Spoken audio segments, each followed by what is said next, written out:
CBT 1 test number 2 question number 15 3 है।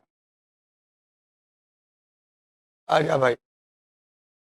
द्रव्यमान 10 kg की एक पुस्तक एक कक्षा के सामने की मेज पर रखी है। स्थैतिक घर्षण गुणांक 0.5 है। पुस्तक पर 40 न्यूटन का बल लगाया जाता है। किताब चलेगी नहीं चलेगी?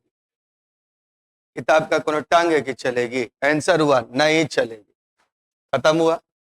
किताब का टांग रहेगा तब न चलेगी है। किताब पुल्लिंग है कि स्त्रीलिंग है? पुल्लिंग है। मेरा किताब की मेरी किताब? हमर किताब, न मेरा न मेरी। चल इधर देख। तो किताब के टांग का क्वेश्चन नहीं है, यहां पर घर्षण बल का क्वेश्चन है। स्थैतिक घर्षण गुणांक कितना दिया हुआ है? 0.5। देखेंगे दोस्त, जो मैक्सिमम घर्षण बल लग सकता है इस पर वह है एफ लिमिट। लिमिट का मतलब चरम या सीमांत। तो सीमांत घर्षण बल को ज्ञात करने का सूत्र होता है म्यू इंटू एम इंटू जी। म्यू की वैल्यू आपको दी हुई है 0.5, एम की वैल्यू है 10 और जी की वैल्यू भी मान लो 10। इसका मतलब जो अधिकतम घर्षण बल लग सकता है वह है 50 न्यूटन का, और आपने लगाया कितना? 40 न्यूटन। तो क्या ये चलेगी? नहीं चलेगी। तो ऐसे भी नहीं चली, ऐसे भी नहीं चली। चलो आंसर हो गया ऑप्शन नंबर कौन सा? Option number B. क्यों नहीं चला? कारण क्या बताएंगे? क्योंकि आरोपित बल सीमांत घर्षण बल से कम है। कारण क्या हुआ? आरोपित बल, कारण आरोपित बल यानी अप्लाइड फोर्स, आरोपित बल सीमांत घर्षण बल यानी एफ लिमिट, एफ लिमिट को कहेंगे सीमांत घर्षण बल से कम है। आरोपित बल सीमांत घर्षण बल से कम है। क्वेश्चन नंबर 7, थोड़ा और बड़ा कर लो। 7 देखो, हटाएं। 12 मीटर पर सेकंड के वेग से ऊपर उठ रहे गुब्बारा, देखो ये तुम्हारा गुब्बारा है और ये 12 मीटर पर सेकंड का वेग से ऊपर जा रहा है। ऊपर जाए तो ये होता है प्लस, ठीक है। 2 सेकंड पश्चात यानी टी का मान दिया कितना? 2, और 2 सेकंड पश्चात इसका बताना है वेग, तो ये वेग होगा अंतिम वेग, और अंतिम वेग को ज्ञात करने का formula u plus G T. u का मान क्योंकि ऊपर जा रहा है तो +12, g का मान माइनस में 9.8। देखो पृथ्वी किसी वस्तु को किधर खींचती है? ऊपर फेंके तो नीचे, नीचे फेंके तो, अरे कौन बोल दिया ऊपर? अने ये तो हुआ अच्छा वाला बात। पृथ्वी किसी वस्तु को चाहे आप ऊपर फेंकिए या नीचे फेंकिए, पृथ्वी हमेशा किधर खींचेगी? नीचे। जी का मान कभी भी प्लस नहीं लेने का, हमेशा कब क्या लेने का? माइनस। तो -9.8 और इनटू टी का मान करो 2, हल करोगे तो 12 माइनस 19.6, अंतर हो गया 7.6 का, माइनस बड़ा है और आंसर हो गया -7.6 मीटर पर सेकंड। माइनस का मतलब नीचे आ जाएगी, माइनस का मतलब पैकेट का डायरेक्शन किधर है? नीचे। गुब्बारा किधर जा रहा था? ऊपर। तो जब गुब्बारा ऊपर जाएगा तो पैकेट भी किधर जा रहा होगा? ऊपर। तो प्रारंभिक वेग प्लस हुआ। जी हमेशा नीचे लगता है। आजा भाई। अगला क्वेश्चन है क्वेश्चन नंबर 7 के बाद क्वेश्चन नंबर तुम्हारा आ गया 8। देखो 100 ओम प्रतिरोध वाला एक धातु का तार है। एक देखो ए भाई, 100 ओम प्रतिरोध वाला एक धातु का तार है और इसको मोड़कर एक परिधि वाला, तार की लंबाई की परिधि वाला एक वृत्त बना दिया। यह वृत्त बना दिया और कहता है कि व्यास वृत्त के 2 व्यासतः सम्मुख बिंदु, तो ये व्यास हो गया, और सम्मुख बिंदु मतलब ये हो गया, के बीच तुल्य प्रतिरोध कितना होगा? डायरेक्ट याद रखना 100/4। अगर तार का व्यास 100 ओम है तो वृत्त के व्यास के आर पार प्रतिरोध तार के व्यास का 1/4, आंसर हो गया 25 ओम। अगर तुमने वायर से सर्किल बनाया तो रेजिस्टेंस 1/4 हो जाएगा। नहीं अच्छा लगा? नहीं लगा मेरा दोस्त लोग को अच्छा। चलो आ जाओ, अब थोड़ा इसको फिजिक्स की भाषा में समझते हैं। ये सब नटखट भाषा है। ये सब कब आएगा जानता है? जब खूब प्रैक्टिस कर लेगा अपने आप। वायर से सर्किल बनाया, डायमीटर के आर पर 1/4, टाइम अप, सवाल खत्म। और बाकी जो छोटे छोटे बच्चे हैं जैसे अभी आप लोग हैं, इसको विस्तृत बनाए। कैसे? हमने बनाया इसको क्या? सर्किल। तो सबसे पहले सर्किल बना लिया, और सर्किल में होता है एगो डायमीटर। डायमीटर होता है ना, डायमीटर को हिंदी में क्या कहते हैं? व्यास। तो ये व्यास बना दिए, व्यास के आर पार बना दिए। तो यहां पर अब बोल रहा है इसके आर पार प्रतिरोध कितना होगा। देखो यहां से जब करंट चलेगी तो आधा करंट जाएगी ऊपर और आधा करंट जाएगी नीचे। हाँ या ना? तो आधा करंट ऊपर गई, आधा करंट नीचे गई। बोला आधा आधा क्यों हुआ? क्योंकि व्यास का इस साइड आधा और इस साइड आधा। अब बोलो एक बात बताओ कि किसी भी तार का जो प्रतिरोध होता है उसके लंबाई के क्या होता है? समानुपाती। तो ऊपर का आधा भाग का प्रतिरोध 50 ओम हो गया और नीचे का आधा भाग का प्रतिरोध 50 ओम हो गया। करंट बट गया तो कैसा हो गया? पैरेलल। और दो गो पैरेलल में रहे तो समतुल्य प्रतिरोध कितना? 50 गुने 50 बटे 50 प्लस 50। बोलो कितना हो गया? ऊपर 2500 और नीचे कितना हो गया? 100। तो कितना आ गया? 2500। एग्जाम में इतना टाइम नहीं देने का, डायरेक्ट बताना है। क्या बताना है? सर्किल का प्रतिरोध वायर के प्रतिरोध का 1/4 होता है। कब? जब व्यास के आर पार पूछे तब। अब तुम लोग के लिए एक होमवर्क मैं दे रहा हूं। चलो होमवर्क क्या, क्लास वर्क करो, जल्दी से बनाएगा। लिख लिया? ये फॉर्मूला लिखा? हम एग्जाम में इसे बनाना, सर्किल का प्रतिरोध व्यास के आर पार पूछे वायर का 1/4 कर देने का। अब देखो, अब जरूरी नहीं है कि ये कल ही ऐसा ही रहेगा। क्वेश्चन क्वेश्चन कुछ और भी रह सकता है। देखो कैसा रहेगा। ये एक तार लिया और इस तार का प्रतिरोध है मान लो 100 ओम। ध्यान देना, चलो हम तुम्हारे सुविधा के लिए इसको 120 कर देते हैं। 120 ओम। ये तार का हुआ क्या चीज? अरे सर्किल का क्या हुआ? केंद्र हुआ। और यहां पर एक लाइन ऐसे खींच दिया और एक लाइन ऐसे खींच दिया। ये बना दिया ए, ये बना दिया बी, ये दे दिया 60 डिग्री। क्या दे दिया? 60 डिग्री। ये दे दिया तुमको 60 डिग्री। और बोला बताओ ए बी के आर पार प्रतिरोध, जल्दी से बता दो। ए बी के आर पार प्रतिरोध बताओ मेरे दोस्त। नहीं तो दुश्मन लोग बताओ, मान लो दुश्मन है तो लोग। कितना टाइम लोगे? 20 ओम आएगा रे, 20 आएगा। ए बी के आर पार 100 आएगा।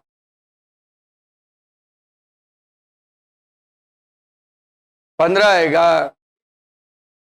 20 आएगा। अब छोड़, हम नहीं बोलेंगे। देखो एक बात तो जान गया कि प्रतिरोध लंबाई के क्या होता है? समानुपाती। अरे कॉमन सेंस लगा ना भाई, फिजिक्स कोई बहुत भारी विषय नहीं है। आर समानुपाती किसके हुआ? एल के। ये 60 डिग्री मतलब 1/6। अरे सर्किल 360 डिग्री का, तो 1/6 कितना हुआ? 60 हुआ। तो 120 का 1/6 कितना हुआ? 20। और इधर वाला कितना हुआ? 100। 20 और 100 अगर पैरेलल में रहे तो समतुल्य प्रतिरोध कितना? 20 गुना 100 कितना होगा? 2000। अब 20 और 100 कितना होगा? 120। आंसर हो गया। कितना हो गया? ये हो गया 4 को 50 और ये 3। आंसर हो गया 50/3 ओम।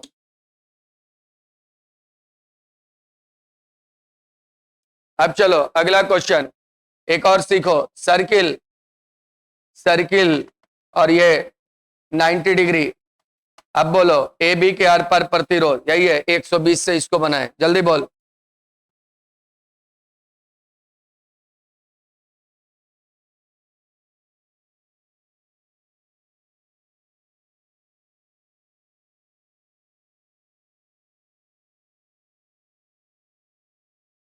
साढ़े 22। अरे होगा? ये वाला का कितना होगा बोलो? अरे 30। इधर वाला 90, 90 गुना 30 2700, 90 30 120, 2700 बटा 120 मतलब 270 बटा 12, 270 बटा 12 का मतलब 90 बटा 4, 90 बटा 4 का मतलब 22.5। आंसर। वर्बल कैलकुलेशन जितना कर सको। हटाएं क्वेश्चन। क्वेश्चन नंबर आ जाओ 8 के बाद बोलो 11। डीसी मोटर के लिए इनमें से कौन सा कथन सत्य है? देखो, डीसी मोटर के लिए कौन सा कथन सत्य है, सत्य पहचानना है। विभक्त वलय स्प्लिट रिंग इसी का दूसरा नाम है,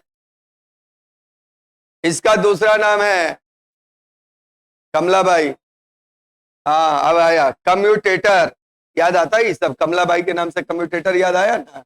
तो विभक्त वलय कम्यूटेटर का कार्य धारा के प्रवाह को उलटना है। सही की गलत?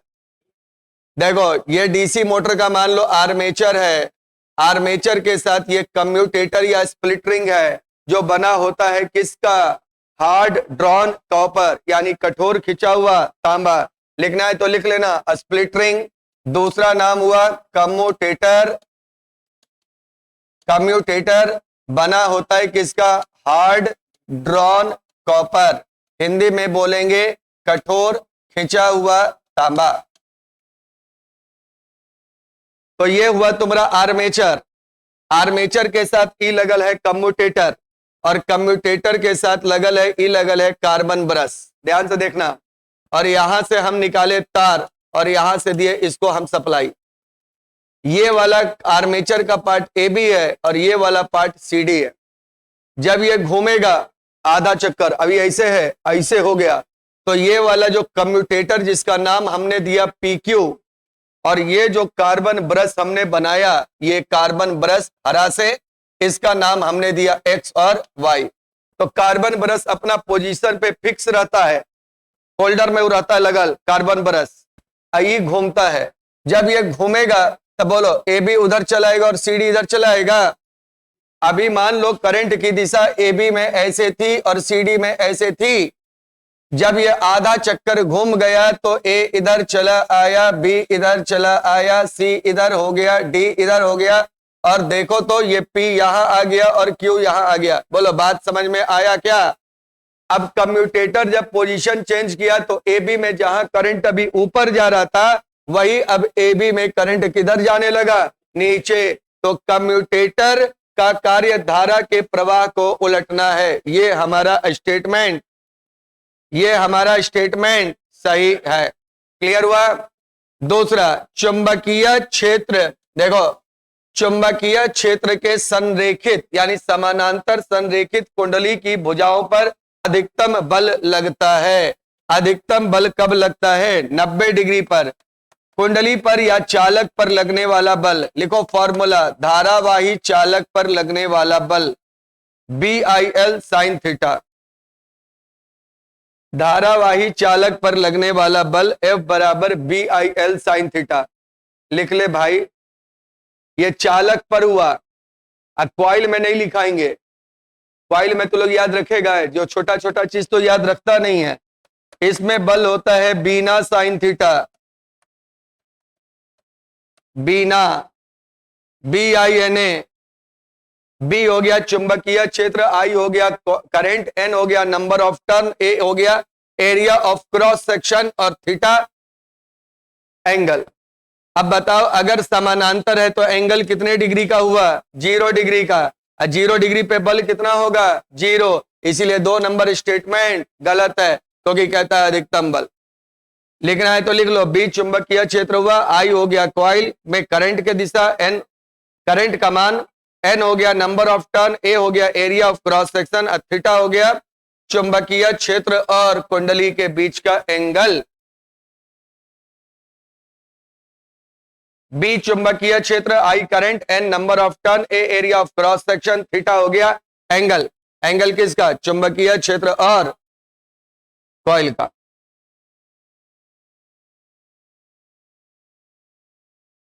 आजा 3 नंबर, प्रत्येक आधे घूर्णन के बाद धारा को उलटने की वजह से कुंडली में निरंतर घूर्णन होता है। देखो, पहले इसमें जो करंट जा रहा था वह कैसे AB में जा रहा था, ऊपर। अरे AB में करंट जा रहा था ऐसे, तो इस पर बल लगा, मान लो ऐसे। जब ये इधर आ जाएगा तो करंट की दिशा ऐसे हो गई इसमें, तो बल लगेगा नीचे, क्योंकि आपको पता है कि जब करंट की दिशा चेंज करेगी, बाएं हाथ के नियम से देते हैं ना, अभी देखो करंट किधर है, नीचे, तो बल लग रहा है मान लो ऐसे, सपोज कर लो इस डायरेक्शन में। अभी करंट की दिशा को हम पलट दें तो बल की दिशा भी पलट जाएगी ना, तो एक बार इस पे लगना चाहिए ऊपर और इधर आने पे लगना चाहिए नीचे, तभी ना निरंतर घूर्णन करेगा। इसीलिए 3 नंबर पॉइंट भी बिल्कुल सही है और आंसर हो गया 1 और 3 दोनों। समझ में आया कि नहीं आया? अगर करंट की दिशा बदलेगी तो घूमने की दिशा भी, अरे भैया बात समझ में आ रही है? ये सब क्वेश्चन एग्जाम में सही बन रही है? नहीं बन रही है तो बनाइए, यही सब क्वेश्चन आएगी। हाँ आएगी। अरे आएगा नहीं, आएगी तो ज्यादा अच्छा लगता है, कम से कम पढ़ना हूं कि मन करेगा। आजा, गुब्बारा उब्बारा नहीं पढ़ाएंगे। अगला क्वेश्चन बोलो। है 19 नहीं 14 भी हमरे रे हैं। अब सही है तू लोग, है ना? अब सही है दम, सब हमरे से पढ़ लेना। ओ कैसे काम चली हो। 19, निम्नलिखित में से कौन सा एंजाइम युग्म अम्लीय पीएच पर क्रिया नहीं करता? अम्लीय पीएच पर क्रिया नहीं करता है कौन? पेप्सिन। पेप्सिन कहां से रिलीज होता है? स्टोमक से। और गैस्ट्रिक जूस जो होता है उसका पीएच मान कितना होता है? 2 से 3, 1 से 3, जो याद रख लो, यानी अम्लीय होता है। पेप्सिन अम्लीय माध्यम में क्रिया करता है, इसीलिए ऑप्शन नंबर ए नहीं होगा, ऑप्शन नंबर बी नहीं होगा, ऑप्शन नंबर डी नहीं होगा, और अच्छे बच्चे की तरह सी मारो आंसर। ट्रिप्सिन क्षारीय माध्यम में काम करता है। देखो पेप्सिन को कार्य करने के लिए जो एनवायरमेंट यानी कि जो पीएच मान चाहिए होता है वह 2 से 3, 1 से 3, जो बोल दो सही है। इसके बाद आ जाओ, दूसरा कौन है? ये पेप्सिन हो गया। इसके बाद आ जाओ तुम एमाइलेज। एमाइलेज है, हाँ एमाइलेज। एमाइलेज का दूसरा नाम होता है टाइलिन। ये पाया जाता है तुम्हारे लार में, और ये करता है, इसका काम करने आ जाए, ये काम क्या करता है? पेप्सिन, इधर लिखते हैं काम। पेप्सिन होता है प्रोटीन को पेप्टोन में तोड़ेगा, प्रोटीन को पेप्टोन में, प्रोटीन को पेप्टोन में। एमाइलेज या टाइलिन, इसको काम करने के लिए एनवायरनमेंट चाहिए जो लगभग होता है 7, लगभग 7 होता है, लगभग 7 कर सकते हैं।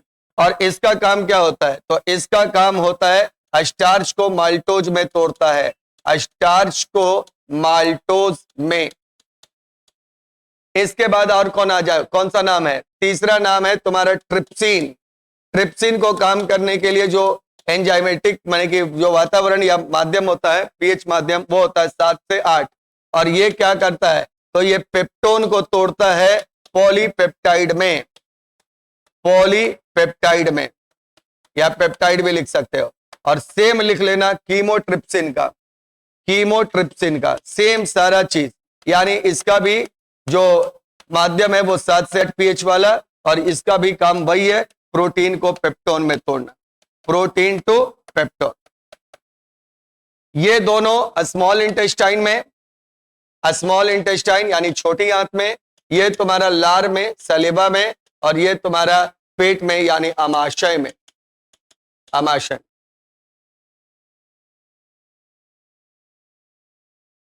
जितना याद रख पाओ जरूरी सब है। एसआई का मतलब स्मॉल इंटेस्टाइन।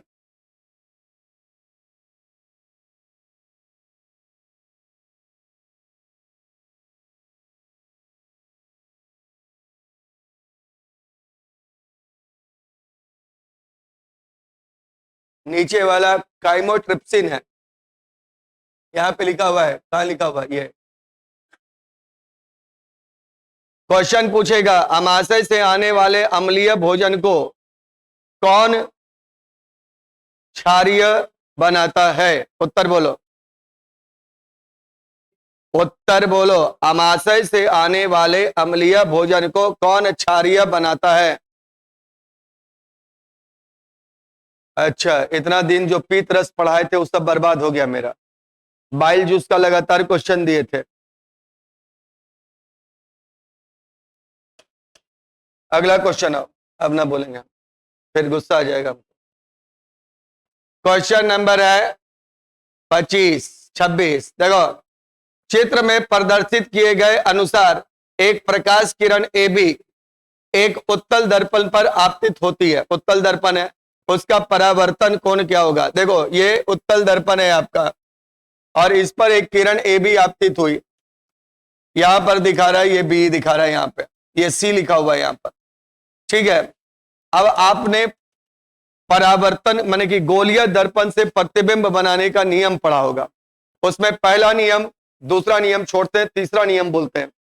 यदि प्रकाश की किरण वक्रता केंद्र से होकर गुजरती है या गुजरती प्रतीत होती है तो परावर्तन के बाद उसी दिशा में वापस लौट जाती है। लौट गई। अभिलंब आपको पता है जहां बनेगा वह सेंटर से होकर गुजरेगा, तो इसमें आपतन कोण 0 है और परावर्तन कोण भी कितना है? 0 डिग्री। आंसर होगा ऑप्शन नंबर 4 है। उसमें क्वेश्चन क्या था ये सोचिएगा, आपतित किरण और परावर्तित किरण के बीच का कोण पूछा था, इस बार परावर्तन कोण पूछा है, दोनों में अंतर था। अगर आज भी पूछे आपतित और परावर्तित किरण के बीच का एंगल तो कितना होगा? 180 होगा। अगला क्वेश्चन आओ 30, दिक्कत होगा तो भाई बोलना। 29, किसी उत्तल लेंस के द्वारक के बारे में कौन सा कथन सही है? द्वारक को इंग्लिश में कहते हैं क्या चीज? एपर्चर। और दूसरा नाम होगा इसका प्रभावी व्यास। प्रभावी व्यास, इफेक्टिव डायमीटर। ये अगर कोई लेंस होता है तो ये जो होता है ये ए और ये बी, तो ये जो होता है इसको कहा जाता है एपर्चर, यानी कि इसको कहते हैं एपर्चर। प्रभावी व्यास, यह इसकी वक्रता त्रिज्या के बराबर है। वक्रता त्रिज्या तो ऐसे बनाओगे तो इधर आएगा, ये गलत है। यह इसकी फोकस दूरी के बराबर है, वो भी गलत है। यह इसकी वक्रता त्रिज्या से स्वतंत्र है। आंसर होगा सी नंबर। फिगर बना के एपर्चर दिखा दो। प्रभावी व्यास को एपर्चर कहते हैं।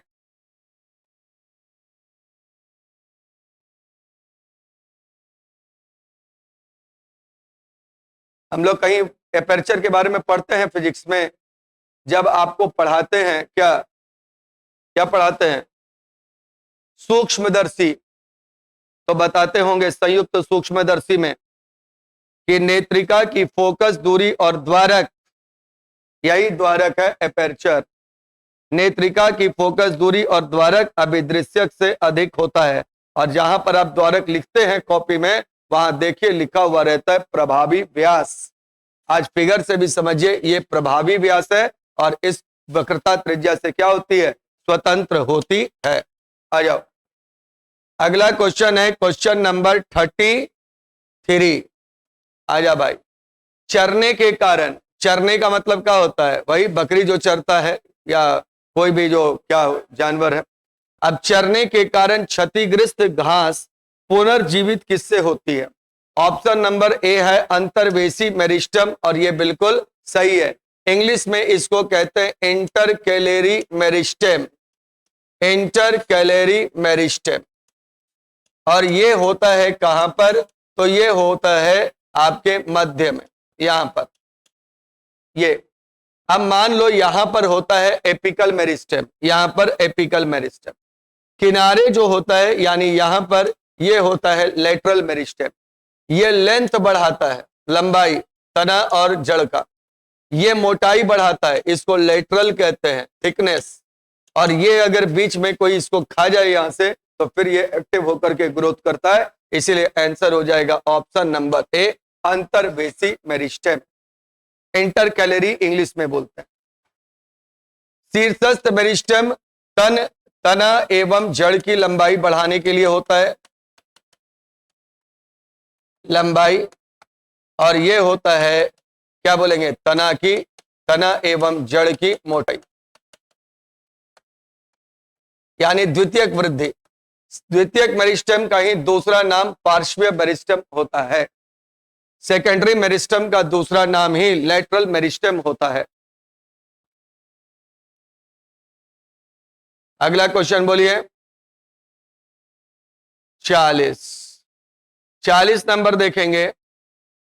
ए भाई, पैरों वाली एक धारावाही वृत्ताकार कुंडली के कारण उत्पन्न क्षेत्र और समान धारा को वहन करने वाले समान त्रिज्या के एकल वृत्ताकार लूप के कारण उत्पन्न चुंबकीय क्षेत्र का अनुपात कितना होगा? शायद आपको याद हो, एक फॉर्मूला हमने 2-4 क्लास पहले पढ़ाया होगा। अगर आपको याद हो तो, यदि किसी कॉइल, लिखना, यदि किसी कॉइल, आज एक बार फिर से लिखा रहे, यदि किसी कॉइल में number of turns small n, number of turns small n और त्रिज्या r है, और त्रिज्या स्मॉल r है, तो I धारा प्रवाहित करने पर कॉइल के मध्य में, कॉइल के केंद्र पर उत्पन्न चुंबकीय क्षेत्र का मान B बराबर mu naught NI divided by 2R। याद आया? था ऐसा कोई फॉर्मूला? B बराबर mu naught NI by 2R। इससे पहले भी आप लिखे इस फॉर्मूला को। सप्ताह में 5 दिन टेस्ट होता है, मंडे टू फ्राइडे। 2 दिन आपके पास रिलैक्सेशन पीरियड होता है, सैटरडे एंड संडे। कृपया घर जाकर के दोबारा से सारे क्वेश्चंस को बनाएं, और अभी बनाते समय अच्छे क्वेश्चंस को, जो आपसे नहीं बनते उनको स्टार कर लें। आज जाकर के दोबारा उसको बनाएं, और एक बार सैटरडे और संडे को दोबारा बनाएं। जीवन में आप कभी नहीं भूलिएगा वो क्वेश्चन। पढ़ते आप लोग हैं, मेहनत आप लोग करते हैं, बस तरीका थोड़ा सा सही कर लीजिए, रिजल्ट हो जाएगा। सिर्फ तरीका में चेंज करना है। अब यहां पर देखो, पैरों वाली एक धारावाही वृत्ताकार कुंडली के कारण उत्पन्न चुंबकीय क्षेत्र और समान धारा, तो समान धारा को वहन करने वाली समान त्रिज्या, 2 कांस्टेंट, म्यू नॉट कांस्टेंट, यानी B अनुपात समानुपाती किसके? N के। तो N अनुपात क्या होगा? 1। यहां पर N फेरों वाली छूटा हुआ है, N डाल देना। N फेरों वाली एक धारावाही वृत्ताकार कुंडली के कारण उत्पन्न क्षेत्र और समान धारा को वहन करने वाले समान त्रिज्या के एकल वृत्ताकार लूप के कारण उत्पन्न चुंबकीय क्षेत्र का अनुपात होगा N अनुपात 1। कोई दिक्कत वाली बात नहीं है। आगे बढ़ते हैं। क्वेश्चन नंबर 40 के बाद बोलो दोस्त। 46 कहां गया? निम्न में से कौन से बहुलकीय पदार्थ हैं? ग्लूकोज, आपको पता है ये ग्लूकोज जो होता है इसका फॉर्मूला C6H12O6 होता है, और ये बहुलक नहीं है,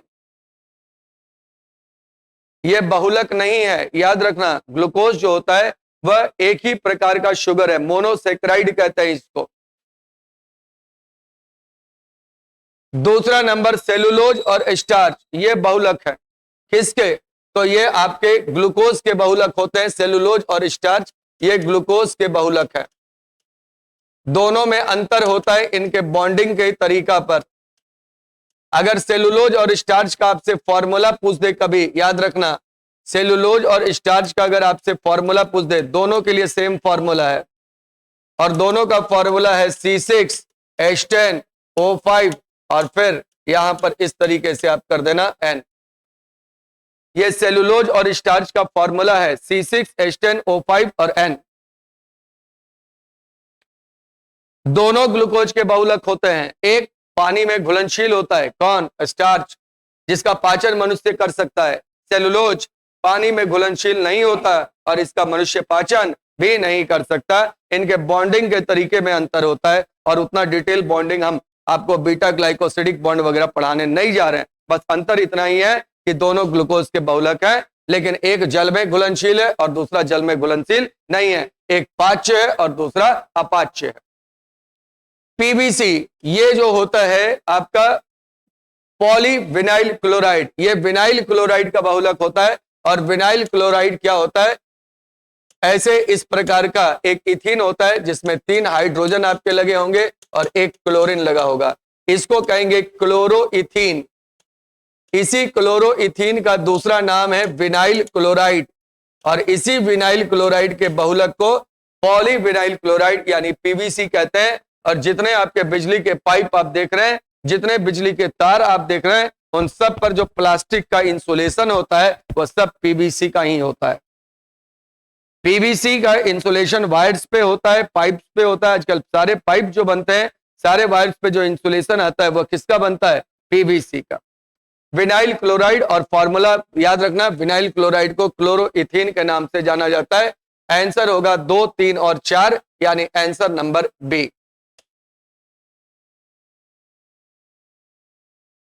पचास, हाइड्रोजन बम और यूरेनियम बम निम्न क्रमशः किस पर आधारित होते हैं? हाइड्रोजन बम में नाभिकीय संलयन होता है और यूरेनियम बम में नाभिकीय विखंडन होता है, इसलिए आंसर हो जाएगा नाभिकीय संलयन और विखंडन। दोनों में ज्यादा एनर्जी किसमें रिलीज होती है? हाइड्रोजन बम में। 2 पॉइंट आपको बता रहे हैं, सुनना। 1U बराबर होता है 1U, U सुने हो? इस U के बारे में कुछ जानते हो? क्या होता है U? Unified atomic mass unit. E बराबर mc² के सूत्र से जब एक U द्रव्यमान ऊर्जा में परिवर्तित होता है तो 931 मेगा इलेक्ट्रॉन वोल्ट ऊर्जा मुक्त, 931 मेगा इलेक्ट्रॉन वोल्ट ऊर्जा मुक्त होती है। मेगा नहीं होगा, 931 इलेक्ट्रॉन वोल्ट होगा। अच्छा, एक बार चेक कर लेते हैं, हमको अब कंफ्यूजन हो गया। द्रव्यमान हो 1 रुको भाई, तुम लोग के बात पे हम भरोसा नहीं करते हैं। 1.66 गुना 10 का पावर -27 गुने 3 गुने 10 का पावर 8 और इसका स्क्वायर है तो 9 गुने 10 का पावर 16, और इसको डिवाइड हम कर दें 1.6 इंटू 10 टू दी पावर -19 से, तो ये खत्म हो गया। ये मान लो 9 हो गया, और ये 16, 27 और ये हो गया कितना? ये -19 और -16 माइनस, ठीक है 931, सही है, 931 मेगा इलेक्ट्रॉन वोल्ट होगा। 1U द्रव्यमान में कितने 1U द्रव्यमान 931 मेगा इलेक्ट्रॉन वोल्ट ऊर्जा के तुल्य होता है, नंबर 1। दूसरा एक एनसीईआरटी का आपको लाइन लिखा रहे हैं, याद रखिएगा। यूरेनियम 235 के प्रति नाभिकीय विखंडन से, प्रति नाभिकीय विखंडन से लगभग, दम एनसीईआरटी का लाइन है, लगभग 200 मेगा इलेक्ट्रॉन वोल्ट ऊर्जा मुक्त होती है। लगभग 200 मेगा इलेक्ट्रॉन वोल्ट ऊर्जा मुक्त होती है। मतलब अगर यूरेनियम का एक नाभिक का विखंडन होगा तो कितना एनर्जी रिलीज होगा? 200 मेगा इलेक्ट्रॉन वोल्ट। एक AMU और एक U दोनों बराबर है।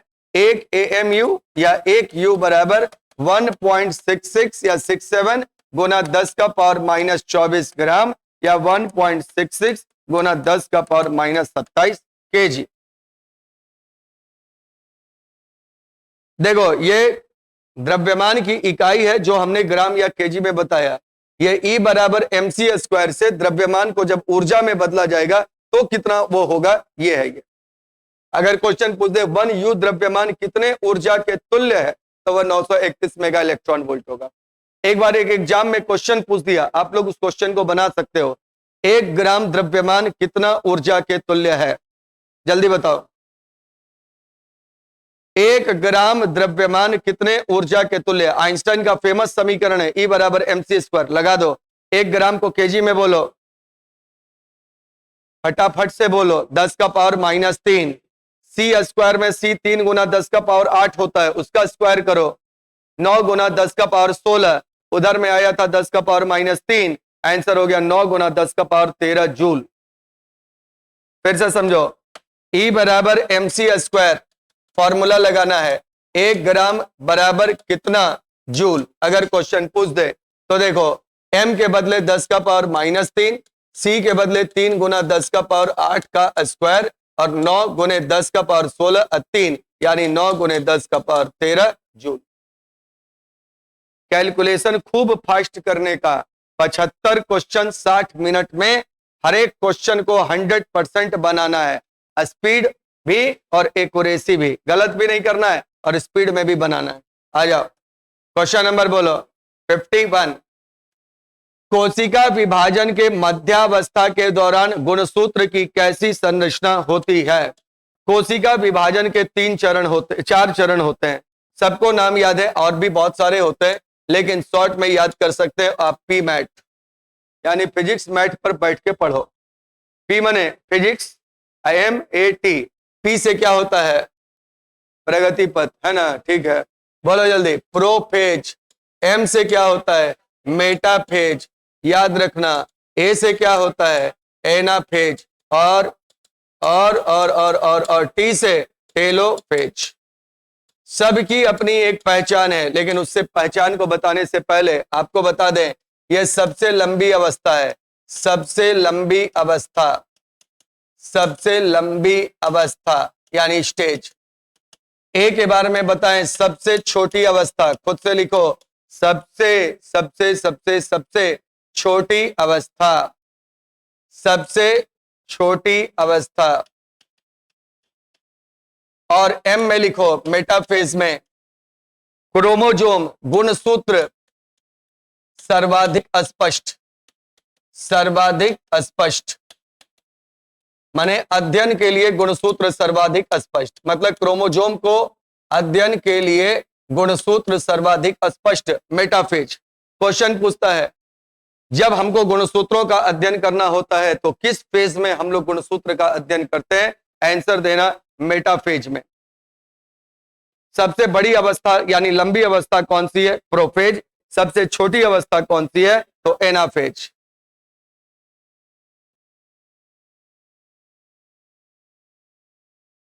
अब आओ, इसमें होता क्या है? सबसे पहले देखो, यह है तुम्हारा केंद्रक और इस केंद्रक के अंदर में रहता है क्रोमोजोम। इस प्रकार से रहता है, धागानुमा संरचना के रूप में। इसको कहा जाता है क्या चीज? क्रोमैटिन। क्या कहा जाता है? क्रोमैटिन। अब ये जब प्रोफेज स्टार्ट होता है तो ये क्रोमैटिन कंडेंस होने लगता है और ये बनने लगता है गुणसूत्र। इस प्रकार से ये बन जाता है गुणसूत्र। क्रोमैटिन कंडेंस होकर के क्या करता है? संगठित होकर के बन जाता है गुणसूत्र में। ये है प्रोफेज। क्या लिखेंगे यहां पर? इस साइड लिखोगे, हम इस साइड लिख रहे हैं, ठीक है? हम इस साइड लिख रहे हैं, आप उस साइड लिखिएगा। क्या लिखिएगा? क्रोमैटिन संघनित होकर गुणसूत्र का निर्माण करते हैं। क्रोमैटिन संघनित होकर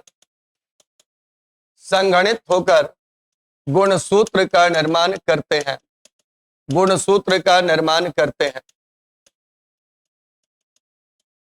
ये होता है प्रोफेज में। प्रोफेज में होने के बाद अगला स्टेज समाप्त शुरू हो जाता है, जिसका नाम होता है मेटाफेज। मेटाफेज में क्या होता है? गुणसूत्र मध्य में आते हैं और स्पिंडल तंतु से जुड़ने लगते हैं। स्पिंडल तंतु से जुड़ने लगते हैं, स्पिंडल तंतु से जुड़ने लगते हैं। ये स्पिंडल तंतु में बना होता है ट्यूबुलिन प्रोटीन का। फिलहाल उतना नहीं पढ़ा रहे हैं अभी, बस इतने याद रख लो। स्पिंडल तंतु से जुड़ने लगा, ये हुआ तुम्हारा फेज, जिसका नाम है मेटाफेज। देखो, ये पहले ऐसे था, प्रोफेज हुआ तो ऐसा हुआ, और मेटाफेज जब हुआ तो क्या हुआ? ध्यान से देखना। जब मेटाफेज हुआ तो ये मध्य में जुड़ने लगा और ये इस प्रकार से जुड़ गया, ये इस प्रकार से बीच में आ गया, ये इक्वेटर पे आ गया। और यहां पर रहता है आपका सेंट्रोमियर, और ये सेंट्रोमियर जो होता है वह इसको इस तरीके से जोड़ लेता है, इस तरीके से ये बीच में जुड़ जाता है और ये इस तरीके से बन जाता है। ये बन गया तुम्हारा कौन सा फेज? मेटाफेज। मेटाफेज के बाद आता है एनाफेज। एनाफेज में क्या होता है? स्पिंडल सेंट्रोमियर को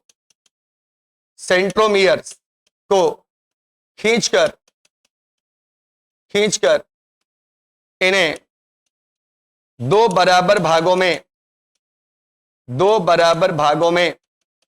बांट देते हैं। दो बराबर भागों में बट गया।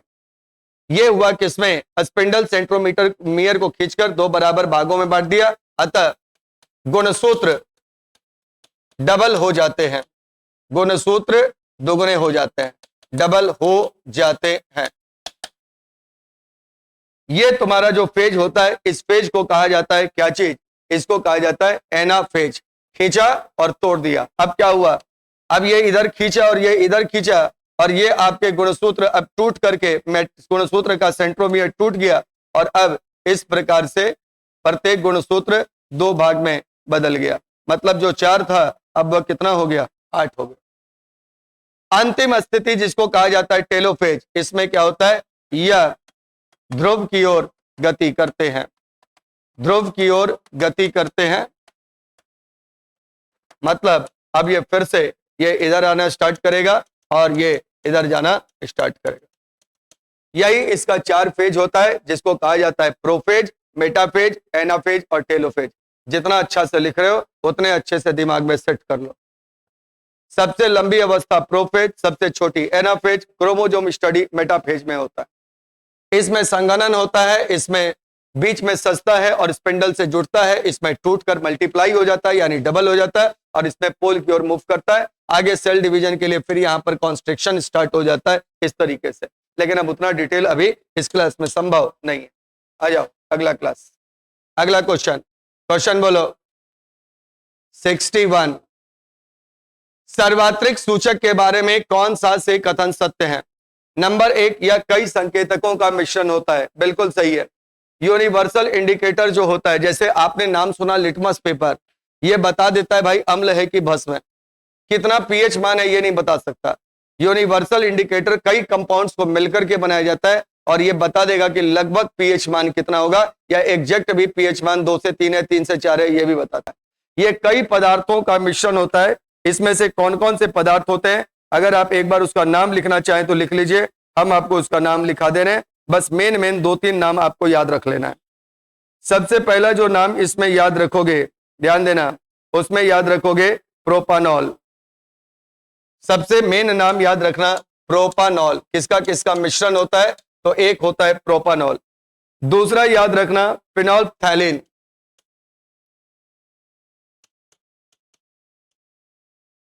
और तीसरा नाम याद रख लेना इसमें मेथाइल ऑरेंज, मेथाइल रेड। बस ये 3 नाम, साथ में वाटर तो रहेगा ही। इसका कलर कैसे कैसे चेंज होता है देखो। दूसरा, तो यह कई संकेतकों का मिश्रण होता है। इसके बाद 5-6 और नाम है लेकिन हम नहीं बता रहे हैं, कभी पूछेगा भी नहीं, बस ऐसे आपको जानकारी के लिए बता दिया। यह विलयन में हाइड्रोजन आयनों की अलग अलग सांद्रता से अलग अलग रंग दिखाता है। यह भी बात सही है। यह अनुपापन में दिए गए अम्ल और क्षार की शक्ति को निर्धारित करने में मदद करता है। यह भी सही है। कैसे बताएगा कि कौन से में कैसा होगा? देखो, अगर 0 से 3 रंग होगा तो यह होता है रेड, लिखना 0 से 3। अगर 4 से 6 होता है तो इसका कलर होता है या तो ऑरेंज और नहीं तो येलो। इसके बाद आओ, अगर ये 7 होता है तो इसका कलर होता है ग्रीन। ये याद रखने का, एग्जाम में पूछेगा। 0 से 3 रेड, 4 से 6 ऑरेंज या येलो, 7 ग्रीन, 8 से लेकर के 10 इसका कलर होगा ब्लू। और फिर आ जाओ 11 से लेकर के 14 इसका कलर होगा इंडिगो, और इंडिगो का हिंदी होता है जामुनी। याद करो इंद्रधनुष में जो रंग होता है, रंग याद रखना है भाई, रेंज याद रखना है। 0 से 3 रेड, 4 से 6 ऑरेंज येलो, 7 से ग्रीन, 8 से 10 ब्लू, 11 से 14 इंडिगो। एनसीईआरटी में पूरा कलर इंडिकेटर यूनिवर्सल का चित्र बना करके रंग दिखाया हुआ है। 14 पर अलग अलग रंग दिखाया है। पहले रेड से ऑरेंज हुआ है, ऑरेंज से येलो हुआ है, धीरे धीरे ग्रीन हो गया, ग्रीन से ब्लू हो गया और ब्लू से फिर इंडिगो की ओर बढ़ा है। चलो आ जाओ, अगला क्वेश्चन बोलो। निम्नलिखित में से कौन सा लसिका का कार्य नहीं है? देखो, लसिका का मतलब होता है लिम्फ। लिम्फ क्या होता है ये बात आप जानते हैं, प्लाज्मा के जैसा द्रव होता है। आपके ये आर्टरीज और वेन्स में जो ब्लड प्रवाहित होते हैं, ये इनकी दीवारों से निकल करके चले आते हैं बाहर, और ये जो चीज होती है इसी को कहते हैं लिम्फ। क्या कहते हैं? लिम्फ। लिम्फ जो होता है, जिसको लसिका कहा जाता है, आपके आर्टरीज, वेन्स, कैपिलरीज, कहो ना, कैपिलरीज की दीवारों से जो द्रव क्षण करके बाहर आ जाते हैं, वही लिम्फ का निर्माण करते हैं। बाद में ये सारा लिम्फ जो होता है वो फिर से ब्लड में लिम्फ वेसल्स के द्वारा चला जाता है। अब क्वेश्चन है, इसमें लिम्फ का क्या कार्य नहीं है? पोषक वाहक करना। बिल्कुल सही है। लिम्फ जो सबसे मेन पोषक का वाहक करता है उसको कहते हैं फैट, और जिस रूप में करता है उसका नाम है लैक्टियल्स। नाम तो दम याद रखना, लैक्टियल्स के रूप में फैट का वहन करता है। लिखो, पोषक का वाहक में लैक्टियल्स के रूप में फैट का वहन करता है। लैक्टियल्स के रूप में फैट का वहन करता है। प्रतिरक्षा अनुक्रिया प्रदर्शित करना। बिल्कुल, इसमें WBC होते हैं, और WBC होने के कारण यह हमारा इम्यूनिटी भी मजबूत करता है। आपको पता है कि हमारे शरीर में जगह जगह लसिका ग्रंथियां होती हैं, लिम्फ नोड्स, और ये लिम्फ नोड्स जो होते हैं वह आपके हमारे शरीर में इम्यूनिटी के लिए बहुत जरूरी होता है। जैसे गला में टॉन्सिल है, इन्फेक्शन होगा, देखना गला दर्द देता है, तो कारण क्या होता है? यहां पर आकर हमारे एंटीबॉडीज कलेक्ट हो जाते हैं और वह आपके जीवाणुओं का या सूक्ष्म जीवों का भक्षण करते हैं। तो ये इम्यूनिटी में जिम्मेदार होता है, और इसमें WBC होता है। ऑक्सीजन का परिवहन करना ये इसका कार्य नहीं है, क्योंकि इसमें RBC अनुपस्थित होता है। और आंसर दोगे ऑप्शन नंबर तीसरा, वसा का अवशोषण करना तो काम है ही, तभी पोषण वहन करेगा। आंसर दो ना 62 का ऑप्शन नंबर सी। इसके बाद आइए 65 भाई मेरा क्वेश्चन नहीं है, लेकिन फिर भी बता देता हूं। द्रव्यमान प्रतिशत के संदर्भ में देखो, 30% 200 ml में, इसका मतलब 60 है, और 40% 300 ml में, मतलब 120, और टोटल ml कितना हो गया? 200 और 300 500, और इसको गुना कर देना 100 से। 60 और 120 180 अब बटा 5, मतलब 36% आंसर। बाकी जो लोग इसको केमिस्ट्री समझ के छोड़े होंगे वो बनाएं अब मैथ्स की तरह। तो लोग सोचा होगा केमिस्ट्री है, न्यूमेरिकल तो नहीं है बनता है, छोड़ो इसको। आजा,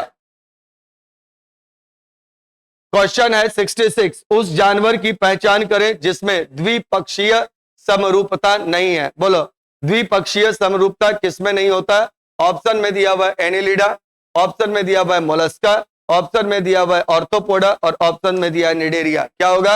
आंसर होगा निडेरिया। इसमें कौन सा सिमेट्री होता है? Radial symmetry.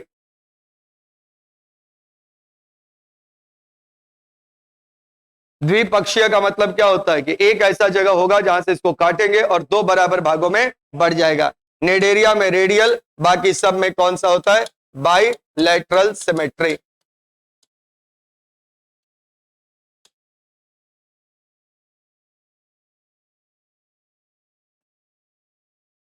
अगला क्वेश्चन आ जाओ, क्वेश्चन नंबर है 69। एक विद्युत बल्ब की वोल्टता 240 वोल्ट, धारा 0.6, दोनों को गुना कर देना, P बराबर V इंटू आई। वोल्टेज 240 और करंट है 600, 0.6 सॉल्व करने पर आएगा 144 वाट।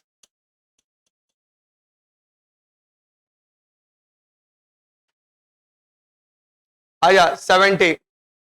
Fe2O3 की एल्यूमिनियम के साथ अभिक्रिया के लिए कौन सा बात सही है?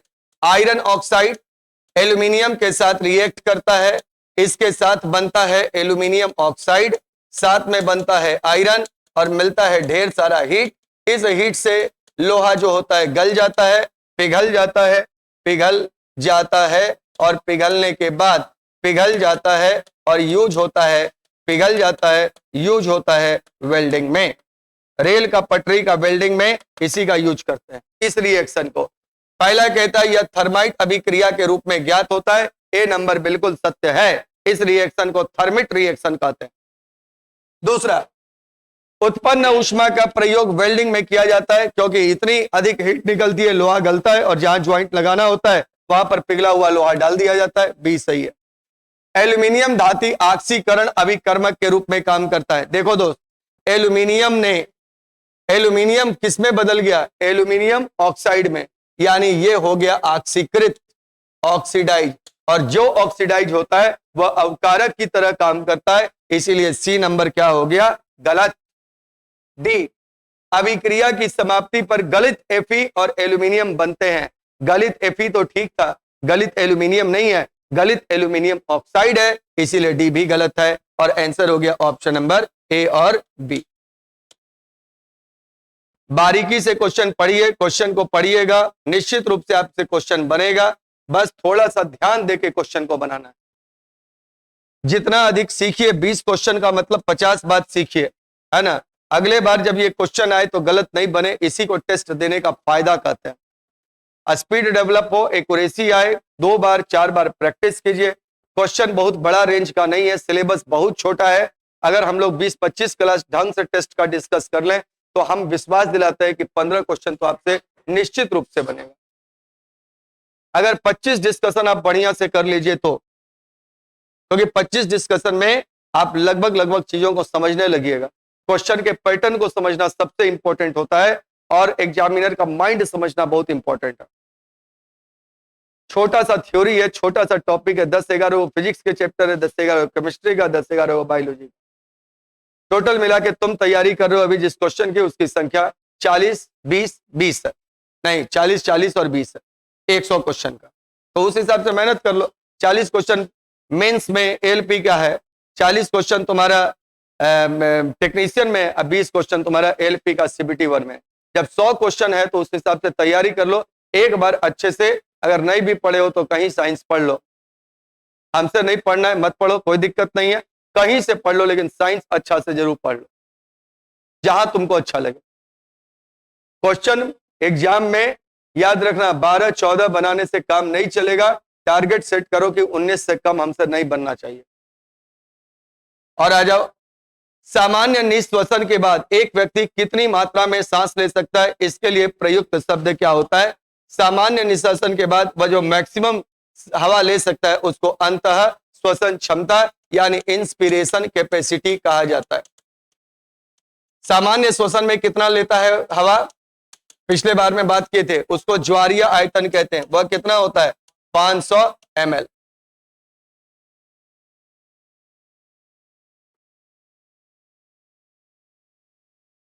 और आज का मेरे ख्याल से क्वेश्चन खत्म हो गया कि बचल है 75। 5 डायोप्टर वाला एक लेंस है, 3 डायोप्टर वाला एक अवतल लेंस है। 5 डायोप्टर का कौन सा लेंस है बोलो? उत्तल। 3 डायोप्टर का कौन है बोलो? अवतल। टोटल पावर अगर निकालना हो तो दोनों को जोड़ देना। उत्तल लेंस के लिए प्लस होता है और अवतल लेंस के लिए माइनस होता है। 2 डायोप्टर हो गया। पावर बराबर, सॉरी, फोकस दूरी बराबर 1/p होता है, 1/2 कर दो, आ जाएगा 0.5 डायोप्टर, सॉरी 0.5 मीटर, और आंसर हो जाएगा 50 सेंटीमीटर। आंसर हो गया ऑप्शन नंबर ए। कहानी खत्म। कुल मिलाकर के अगर मेरी नजर से देखो तो आपसे 20 में कम से कम इस तरह के क्वेश्चंस में 18 क्वेश्चन बनना चाहिए। एक भी क्वेश्चन भारी नहीं था।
बोलिए तो।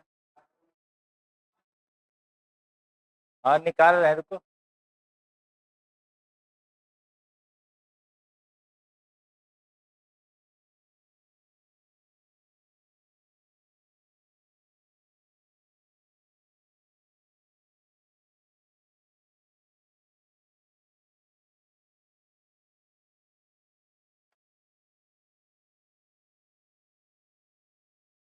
आगामी आपराधिक कानून सुधारों के बारे में जानकारी एकत्र एनसीबीआर, नेशनल क्राइम रिकॉर्ड ब्यूरो, इसका फुल फॉर्म क्या हुआ? नेशनल क्राइम रिकॉर्ड ब्यूरो द्वारा लॉन्च किए गए नए मोबाइल ऐप का नाम क्या है? इसका नाम होगा संकलन। कौन है? संकलन। देखो ये क्या करेगा कि जो भी आपराधिक कानून से संबंधित है, क्या माने पॉकेटमारी के संबंध में क्या आपको जुर्माना होगा, क्या कानून है, नहीं समझे? हर अपराध से जुड़ा हुआ, जैसे अभी नीट का देख रहा है ना, नीट का दिन रात है, तो उसको क्या करेगा, नहीं करेगा, क्या कानून है, नहीं कानून है, इस सारे के बारे में ऐप बताएगा। जैसे हम लोग ऐप नहीं खोलते हैं, अरे नीट अभी है ना, चर्चा में है ना, कौन मुखिया है, कौन मुखिया, पूरा का पूरा घोटाला किया हुआ है। ए बाप रे बाप। अब कौन क्वेश्चन है? हैं? नो।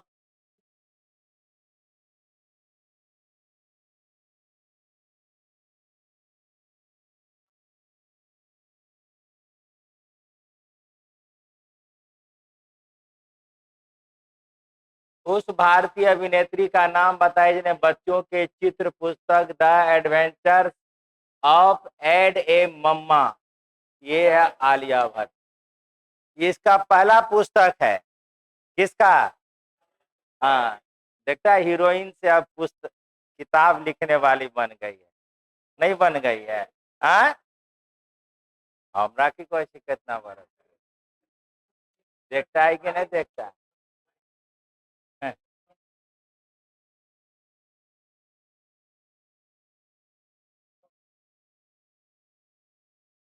भारतीय वायुसेना के किस प्रकार के लड़ाकू विमानों के अभ्यास रेड फ्लैग 2024?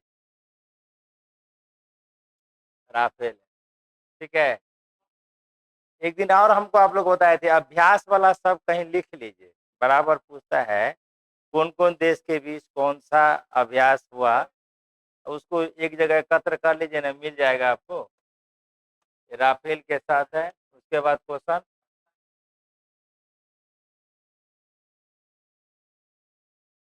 रीजनिंग आज नहीं है सर, नहीं है।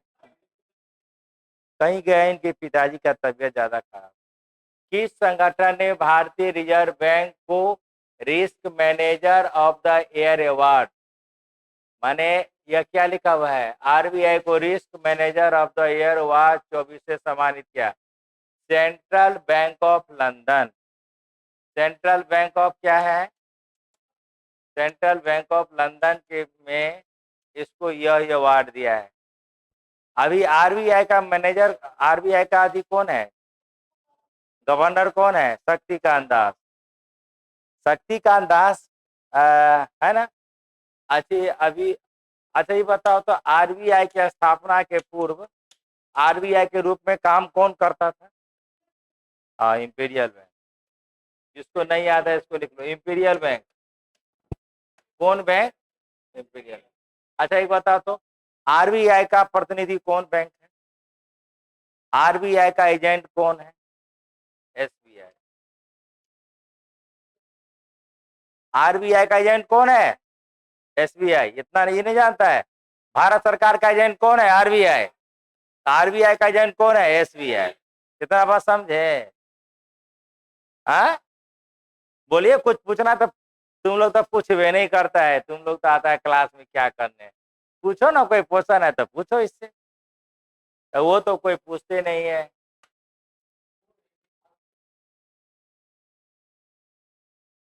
क्या बोले आप? बोलिए, हाँ बोलिए।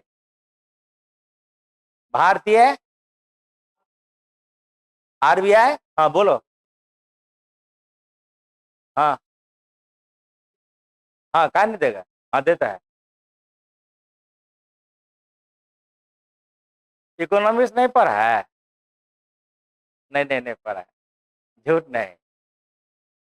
देहात में कहावत है, नहायल आदमी या खायल आदमी पचे न है। जो आदमी स्नान करके आएगा उसको पचेगा नहीं, स्नान करके आया कि नहीं आया। आज जो आदमी खा के आया उसको कहेगा जे नहीं खाया है तो उसको पता। क्या गलत बोले कि सही? तू नहीं खाया है, ये तू झूठ बोलता है। अगर तुम खाया होता तो ये क्रॉस प्रश्न पूछवे नहीं करता। अरे हमको बताने के लिए कोई बात नहीं है, हम तो चूंकि आपका एएलपी का डिस्कशन है। आरबीआई दो प्रकार का लोन देता है व्यवसायिक बैंकों को। एक होता है लॉन्ग टर्म, एक होता है लॉन्ग टर्म, एक होता है शॉर्ट टर्म। लॉन्ग टर्म के लिए जो आरबीआई व्यवसायिक बैंक को लोन देती है उसका नाम है बैंक रेट। उसका नाम क्या है? और जो शॉर्ट टर्म के लिए देती है उसका नाम है रेपो रेट। क्या नाम है? अब समझ में आया?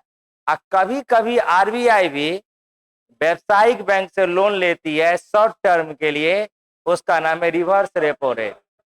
क्या नाम है? Reverse repo rate. Repo rate और रिवर्स रेपो रेट, इस प्रकार की व्यवस्था को हम बोलते हैं लिक्विडिटी एडजस्टमेंट फैसिलिटी। कभी पूछेगा लैप क्या है? लैप है repo rate, reverse repo rate, दोनों के सिस्टम को हम बोलते हैं लैप। क्या बोलेंगे? लैप। ठीक है, आगे बढ़े। बताने के लिए तो बहुत बता देंगे इसी में हम, लेकिन तुम्हारा प्रश्न का उत्तर हुआ। लोन देता है ना, कई प्रकार का लोन दिया। कौन कौन? शॉर्ट टर्म के लिए क्या नाम हुआ? रे शॉर्ट टर्म के लिए नाम हुआ रेपो रेट, और लॉन्ग टर्म के लिए नाम क्या हुआ? Bank rate. इतना तो समझ गए। पढ़वे नहीं करते हैं आप लोग तो कैसे होगा? हाँ, हमको कहो ना, हम तो सब बता दें। सीआरआर का मतलब हुआ कैश रिजर्व रेशियो। प्रत्येक व्यवसायिक बैंक का आरबीआई के पास कुछ पैसा जमा रहता है। काय के लिए जमा रहता है? अगर तुम्हारा बैंक भगोरा बन जाए, अगर आप बैंक में रुपया रखे हैं, कल के डेट में कहेगा हम नहीं जाने छियो, तो नहीं जाने छियो तो वही जो पुर्जवा देता है, हमारा रुपया खत्म हुआ है 4,000, पुर्जा नहीं दिए का आपका रुपया नहीं। अरे अब ना ऑनलाइन हुआ, नहीं समझ रहे हैं? ये जो देता है रसीदवा वो ज्यादा जरूरी है। कितनों ऑनलाइन आपका है, ये रसीद एगो निकलता है ना, उसको जरूर रखिएगा। वो आपको आधार है।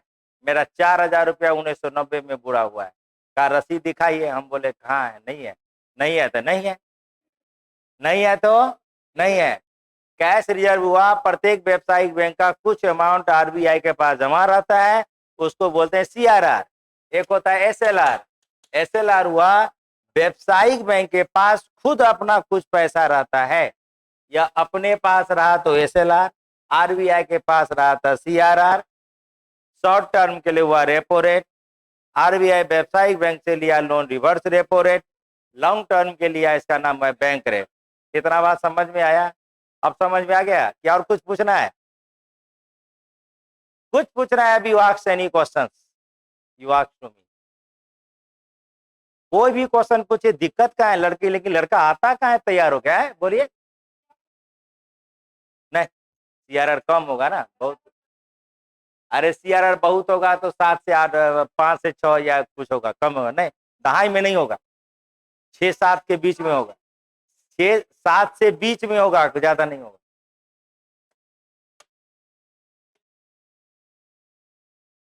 ये है स्टार्टअप इंडिया के अंतर्गत लॉन्च किया गया। कौन?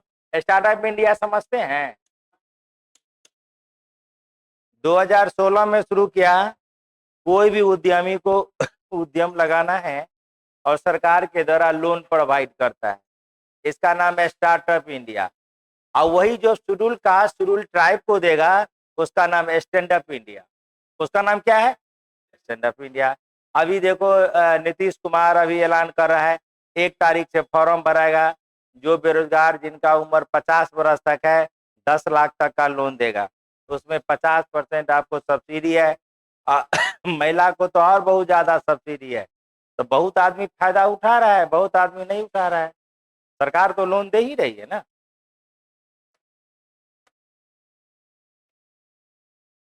उद्योग एवं वाणिज्य मंत्रालय हुआ।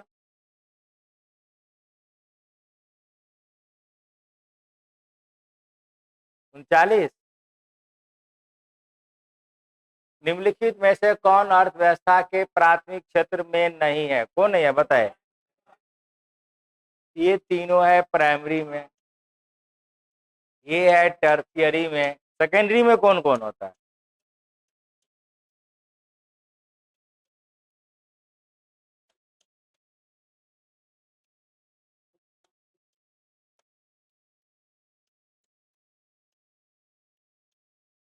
जिसको नहीं आता है वो लिख लीजिए, बता देते हैं। उद्योग, निर्माण, वाणिज्य। वानिकी, वानिकी माने वन, वन। लेकिन देखो वन में या वानिकी में अंतर है। घर पर खेत उत है? अरे बोलो ना लड़का, जमीन उमीन है, खेत उत, खेती बाड़ी करता है कि नहीं करता है? हाँ, नहीं तो एडवांस है तो नहीं करेगा। एगो छोरा हमारा गांव में ग्रुप बी पास किया, कहता है बाबू के कि खेती बाड़ी बंद कर। बाप बुढ़वा बंद कर दिया। हमको कहा क्या बउआ हमरा की कहलकै जे खेती बाड़ी बंद कर ले। हम कहले चचा एक दिन पछतेब। कहलकै जे तोरा हम देबे करबा सब पाए। जब 15 बरस हो गया, शादी ब्याह हो गया, तो कहा कि तू एते पाई कथी करे छ दै छ से? हम कहले आप बेला खेती बंद कैला से बना ग्रुप बी एडवांस बन गया। अरे समझ में आ रहा है हम क्या बोल रहे हैं? जमीन पर और जमीन पर खेती करते हैं। कहिए गर्व से कहे मैं फार्मर, मैं family related to farmer, agriculture based. गर्व से कहो मैं भारतीय हूं, मैं किसान हूं। अरे अगर आप खेती करते हैं तो खेत के आर पर पेड़ पौधा लगाए हैं, पेड़ पौधा लगाइएगा, बढ़ाइएगा, तब यूज में लाइएगा, तो उसका नाम हुआ वानिकी। अगर केवल वन है, पेड़ पौधा है, कुछ नहीं करिएगा तो उसका नाम हुआ वन। नहीं समझ में आया? आ रहा समझ में? सामाजिक वानिकी कार्यक्रम, एक नाम सुनेगा, सामाजिक वानिकी कार्यक्रम। पेड़ लगाना, बढ़ाना, यूज में लाना, लगाना, बढ़ाना, यूज में लाना, तब हुआ वानिकी। समझ में आया? ये आपको वन जो है वर्तमान में समवर्ती सूची में आता है। किस में आता है? समवर्ती सूची में। समवर्ती माने केंद्र राज्य दोनों बनाएगा कानून। समझ में आ गया? चलो आगे बढ़े।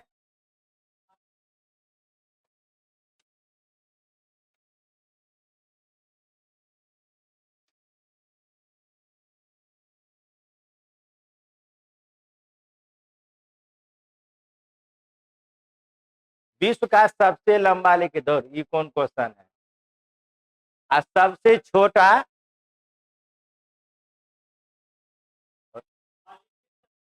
अरे अमेरिका का सबसे छोटा है। और लिखित संविधान किसका है?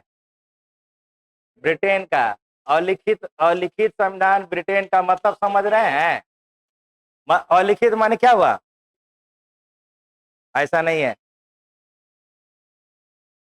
यही लड़का लोग नहीं समझता है। अलिखित माने लिखा हुआ नहीं है, तो कहीं मुखत्तर होता है?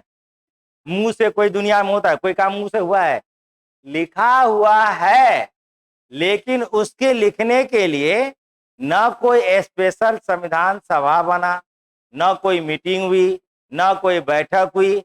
जो बात है वह उसको लिख दिया गया। अंतर समझ में आया? बच्चा समझता नहीं है।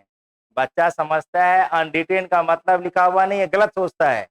लिखा हुआ है, लेकिन वह लिखा हुआ क्या है? जब जो चीज आया लिख दिया।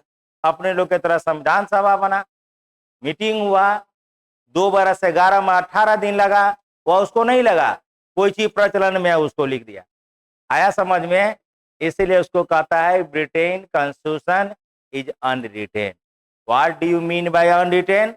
There are no definite time and table, they are proposed and compose the constitution, but when there is traditional imposed, that is the written। समझ में आया?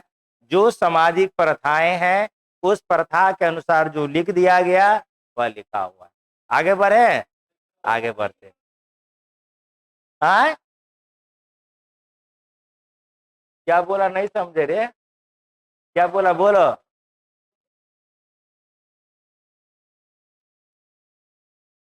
अभी भी चलिए रहा है, सब दिन कोई नया बात आएगा उसको लिख देगा, नया बात होगा लिख देगा।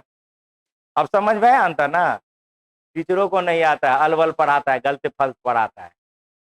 क्या करोगे, जहां भीड़ है वहीं लोग जाता है। हमारे पास काहे आएगा, हमारे पास नहीं ना आएगा। हमको डांस थोड़े करने आता है, शायरी शायलोग थोड़े सुनाने आता है। रवि कीर्ति ने निम्नलिखित में से किस चालुक शासक की परस पुलकेशिन द्वितीय। ये देखो रवि कीर्ति ये जो है ना, इसका दरबारी कवि है। इसका क्या है, दरबारी कवि है। इसका एक प्रशस्ति मिलता है, इस प्रशस्ति का नाम है एहोल। क्या नाम है, एहोल प्रशस्ति। ये एहोल प्रशस्ति भारत में कहाँ है, कर्नाटक राज्य में है। कहाँ है, कर्नाटक राज्य में है। और ये सबसे बड़ा है कि संस्कृत में लिखा हुआ है। किस में लिखा हुआ है, संस्कृत में लिखा हुआ है। और इसमें पुलकेशिन द्वितीय का युद्ध और इसके उपलब्धि के बारे में वर्णन किया हुआ है। 4-5 क्वेश्चन हुआ। एहोल अभिलेख में है, यह चालुक द्वितीय संबंधित है। कौन लिखा है, तो रवि कीर्ति लिखा है, संस्कृत भाषा में है। पुलकेशिन द्वितीय का युद्ध और उसके अच्छे उपलब्धि के बारे में लिखा हुआ है। ठीक है, हर्षवर्धन ने, हर्षवर्धन का ही ना, पुलकेशिन द्वितीय हर्षवर्धन को हराया वो अलग बात है। हाँ, तो इसी में होगा ना। जब आपको हमने बोला कि युद्ध और उपलब्धि के बारे में, तो हर्षवर्धन का वर्णन नहीं रहेगा, रहेगा कि नहीं। हर्षवर्धन को कौन हराया, यही ना हराया। कहाँ हराया, नर्मदा नदी के तट पर बना। और किसके लिए लड़ाई हो रहा था, लड़ाई किसके लिए हुआ, लड़ाई किसके लिए हुआ। अरे हर्षवर्धन का पुलकेशिन द्वितीय का लड़ाई नर्मदा नदी के तट पर हुआ। वह लड़ाई किस लिए हुआ, दक्षिण भारत में विजय प्राप्त करने के लिए। दक्षिण भारत में पहली बार दक्षिण भारत का प्रतापी राजा हर्षवर्धन हुआ। कौन हुआ, हर्षवर्धन।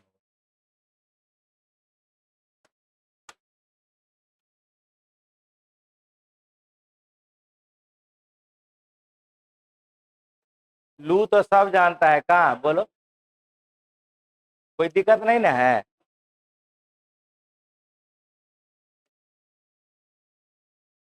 एक के बाद 74।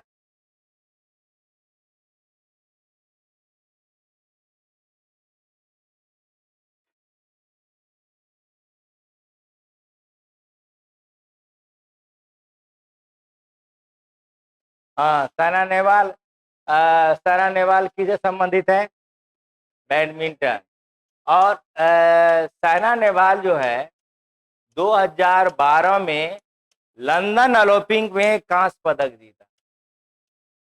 लंदन ओलंपिक में कांस्य पदक जीतने वाला साइना नेहवाल, बैडमिंटन। अब तो नहीं है।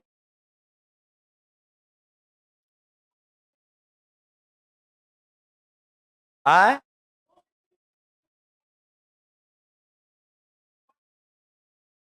क्या जाने।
सेब, केला और अमरूद है।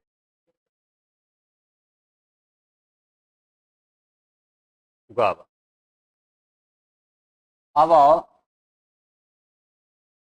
सेब केले के दुगुना है, इसका डबल है। और केले की कीमत अमरूद से 25% कम है, केले की कीमत इससे 25% कम है। तो मान लो ये 100 रुपया होगा, ये कितना होगा 75, ये होगा 150। कोई दिक्कत है? यहाँ तक सही है ना? अब आओ, इसको छोटा कर देते हैं क्या? 4 रुपया, 3 रुपया और 6 रुपये, यहाँ तक सही है।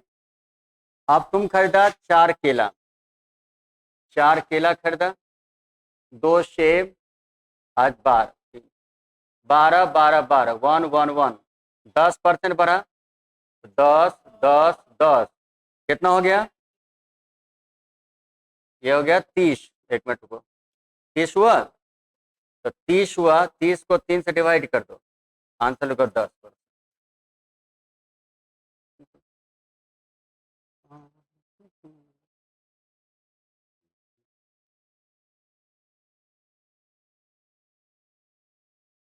नंबर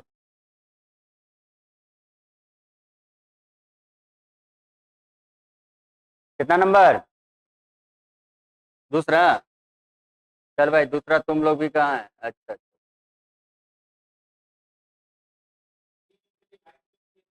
हैं? 3 से जगह 10-10 रुपया लिया तो 3 आदमी फिर मार दिए, एवरेज निकाल दिए क्या? चलो हटाओ, हो गया? लिख लिया? नहीं लिखा? हो गया, बात खत्म। खाली हो गया तो बार रुको। 400 और 1000 के बीच कितना अंक होगा? 3 अंक। 3 को घर बनाओ, 1, 2, 3 घर। 400 से बड़ा और 1000 छोटा, कितना अंक का संख्या बनेगा? 3 अंक का ना। अब किससे बनाना है? 400 से बड़ा, या तो यहाँ 4 हो गई या 5, इसके बाद यहाँ किसको लिखेंगे तो 400 से बड़ा हो गई। अब बताओ, तो तुम्हारे पास है 2, 3, 4, 5 और 0, इससे बनाना है। तो 4 हटा दिया, क्या को बच गया? 4 को। मान ली इसको हटा दिया, अब क्या बचा? तो 4 दिया 12, तो 4 के लिए 12 हो सकता है, 5 के लिए भी 12 होगा, तो 12, 12 क्या होगा? 24। आंसर लिखो 24, नॉट आंसर।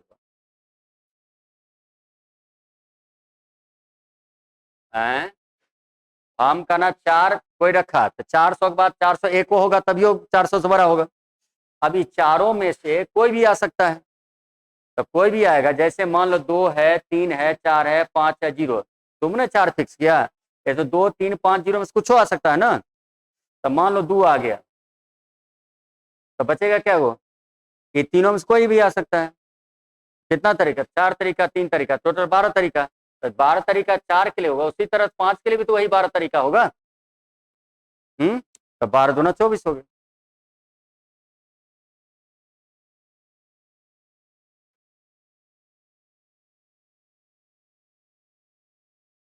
नंबर बोलो, एक बार 10 हो गया। आ जाओ भाई, कहाँ 10 हो? आयो, 10 ऊपर चल गया।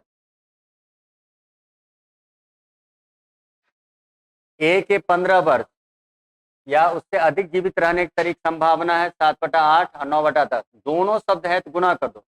7/8, 9/10, आंसर लिखो 63/80, आंसर लिखो।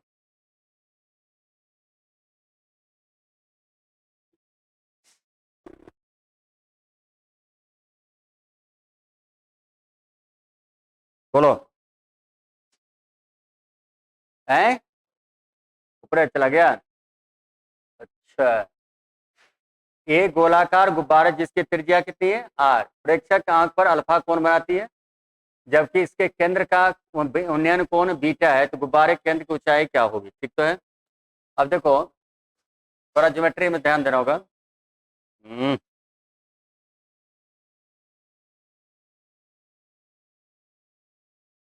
कितना बना रही है? अल्फा। अल्फा कौन बना रही है?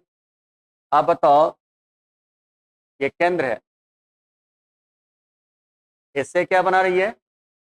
केंद्र यहां लाओ, इससे बना रही है क्या? बीटा। और ये जानता स्पर्श रेखा केंद्र का साथ समकोण बनाती है, आर हो गया। क्लियर है? अब देखो सबसे बड़ी बात अल्फा है, इधर ऊपर अल्फा बाई 2 होगा तो यहाँ भी क्या होगा, अल्फा बाई 2। ये देखो यहाँ पर ध्यान दो, ओ ए बी और सी। पहले तुम देखो ट्राइंगल ओ ए कौन में, बी में, हमको कौन पता है, आर। 90 देखो थीटा के सामने वाला होता है लंब, लंब कर्ण से मतलब रखो, तो लंब कर्ण की बात करो तो जो निकालना है, तो मान लो इसको एक्स मान लें, तो हाइपोटेनस क्या होगा, एक्स बटा आर बराबर क्या होगा, कॉसेक अल्फा बाई 2। कॉसेक का वैल्यू क्या होता है, कर्ण बटा लंब। खत्म हो गया। अब तुम बताओ एक्स का मान क्या होगा, आर कॉसेक अल्फा बाई 2। खत्म हो गया। अब ये ट्राइंगल ओ सी बी में बीटा है, जिसमें कर्ण पता है, क्या पता करना, हाइट, हाइट पता करना है, तो एच बाई एक्स जो होगा ये होगा sign beta, sign beta. H के जगह एच, एक्स के ऊपर क्या लिखोगे, एच, एक्स के ऊपर क्या लिखोगे, r cosec alpha by 2 into sine beta. Answer देखो मिला के, नहीं है वो तो होबे करेगा, नहीं होगा तो काट के बना देना, रुको, जो यहाँ होगा वही आंसर होगा।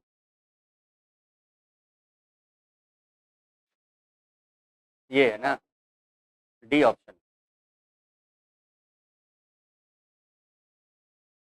ओहो हो।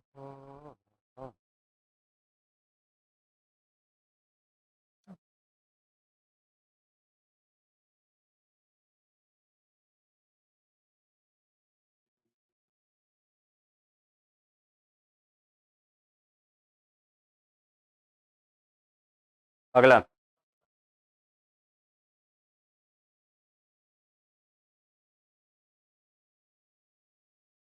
20 आ गया।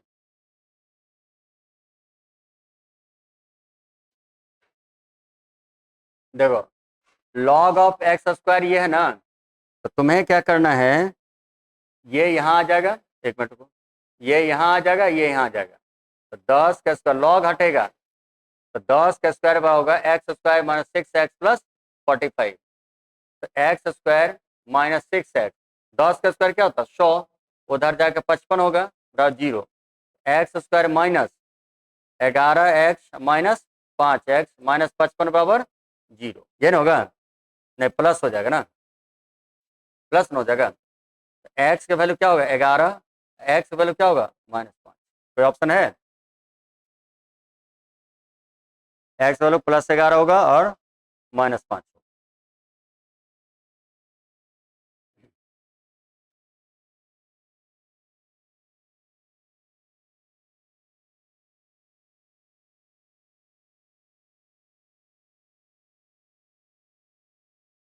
अच्छा अच्छा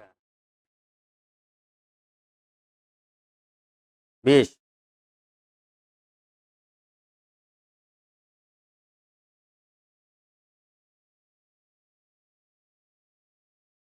हो गया। अच्छा 3 अंकों की सब छोटी संख्या बोलो, 100, 5 से कट जाएगा और 3 जुटेगा तो 103, ये हो गया फर्स्ट टर्म। और लास्ट टर्म जिसके अंत में 5 लगा रहता है वो 5 से करता है, तो 995, उसमें 3 जोड़ दो, 958, और 3 अंक की कुल संख्या कितनी होती है 900।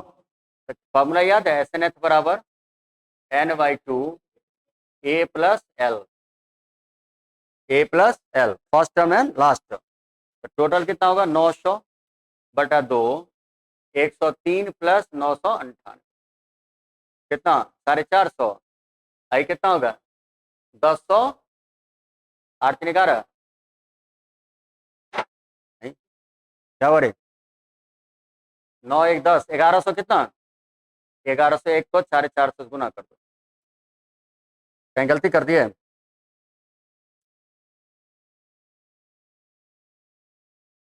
कितना होगा काट गुना कर दो, कैलकुलेशन गलती नहीं किया।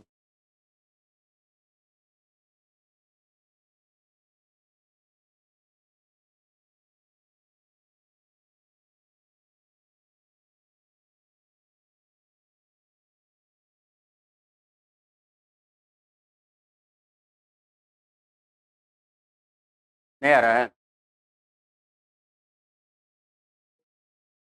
हैं? कितना? माने ये होगा, गुना करो।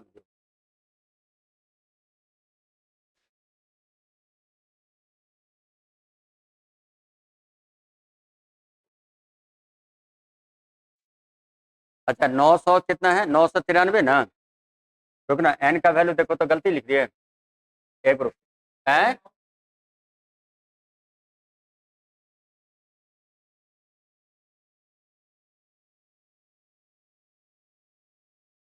फर्स्ट टर्म कितना है ना? अच्छा 998 हुआ था। 103 plus n-1 into D. D का अंतर कितना होगा? 5 का।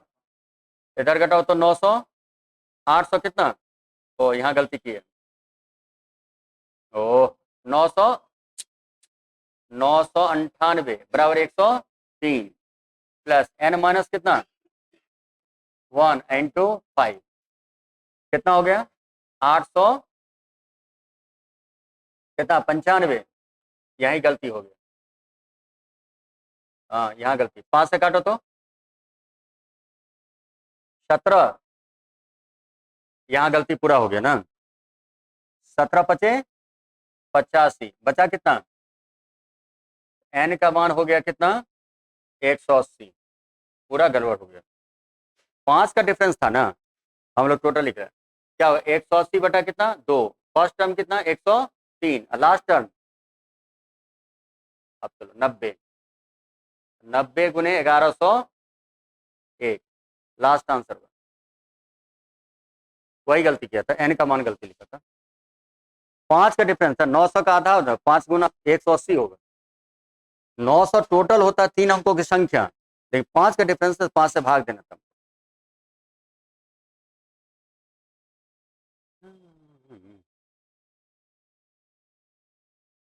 आंसर लिखो डी। चलो अगला क्वेश्चन बोलो। हैं? 22 24 यही है। HCF तथा उनका गुणनफल। तो कोई भी संख्या किसका मल्टीपल होता है? HCF का। HCF होता है तो HCF कितना है? 15x गुने 15y बराबर कितना हो गया? 6300। 15 से काटो तो 15 चौका 60 ना। 15 दूना 30, 420। 15 से फिर काटो तो 15 का है, 15 दूना है 400। हाँ 420। कैलकुलेशन का ही गलती हो रहा है। देखो और गलती हो रहा है। कितना था? 6300। कितना था? 420। 15 दूना 28। अब तो 1 गुने 28 कर सकते हो, ठीक है। इसके बाद 7 गुने क्या कर सकते हो? 7 तो 28 और होगा। आप कहोगे 2 गुने 14 कहेंगे। सम संख्या कभी पेयर नहीं हो सकता है, कभी भी सहभाज्य होना चाहिए, एक दूसरे से कटने वाला नहीं होना चाहिए। तो कौन होगा आंसर?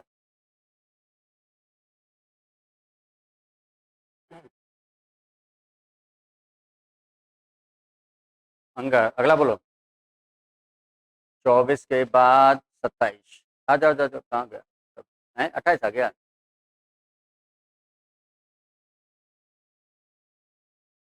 परिकेंद्र है, बीसी आईडी खींचा गया, बीएसी 60 है तो बीआईडी क्या होगा? देखो परिकेंद्र का दे तो वृत्त बना दो। ए है, बी है, सी है, आई है। लंब खींचा गया, बीआईडी ना। अब निकालना है बीआईडी। बीआईडी ये एंगल निकालना है। अब कह रहा है कि ए बीएसी कितना है? 60 डिग्री। बीएसी ये 60 डिग्री है। तो केंद्र का कोण परिधि के कोण का दुगुना होता है, तो 60 होगा तो 120 होगा। तो 60 इधर होगा, 60 इधर होगा। तो आंसर लिखो बीआईडी। बीआईडी होगा। केंद्र का कोण परिधि कोण का दुगुना, तो 60 का दुगुना 120। तो ये लंब है, 2 बराबर भाग बांटेगा, इधर 60 इधर 60। तो तुमको बीआईडी नहीं पूछ रहा है, कितना होगा? 60 डिग्री।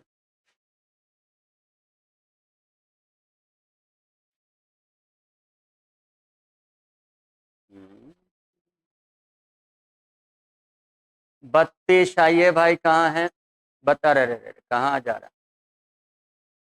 आ जाओ।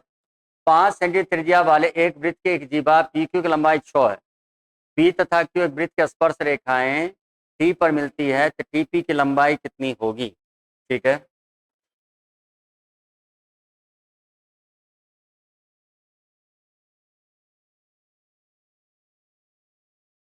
T है, P है, Q। ये तो होगा 90 डिग्री, ये भी होगा 90 डिग्री। कितना है? 5 है। और क्या है? PQ की लंबाई 6 है, ये 3 होगा, तो ये भी होगा 3। ये कितना हो जाएगा? 4। 3 4 5 याद होगा। आप देखिए PT की लंबाई निकालना है। आप देखो ट्राइंगल, देख ध्यान दो। ओ OPT, OPT, OPT, उसे OQP कर देते हैं। नहीं, आर आर आर है, आर नहीं। इसको ट्राइंगल ORP, ट्राइंगल ORP दोनों सिमिलर होंगे। अब देखिए इसके लिए लंब होगा, इसके लिए आधार कौन होगा? PT। अब बताओ 5/PT, इसके लिए लंब कौन होगा? 4, तो 4/3, तो PT बराबर बोलो 15/4, 3.75। कोई ऑप्शन देखो। त्रिभुज क्या है? दोनों आपस में क्या है? सिमिलर है। Triangle, triangle.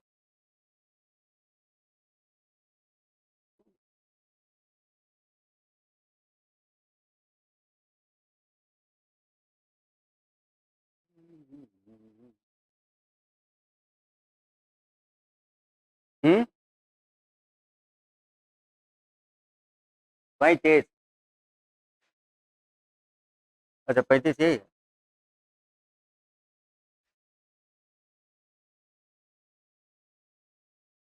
कहाँ मीटर है? लिख लो।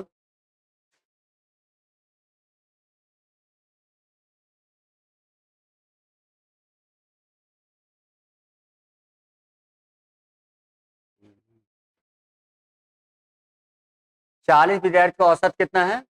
18। 20 नए आए तो 6 महीना बढ़ गया। तो 40 था, 20 आए, तो इसको करो 2 1। पहले था 18, हो गया 18 वर्ष 6 महीना।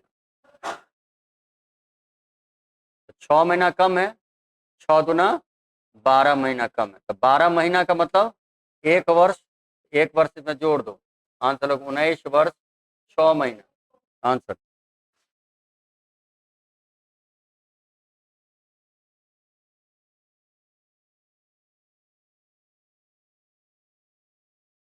नंबर। अरे रे रे रे रे रे, अरे अरे, ये है। लिखो जल्दी।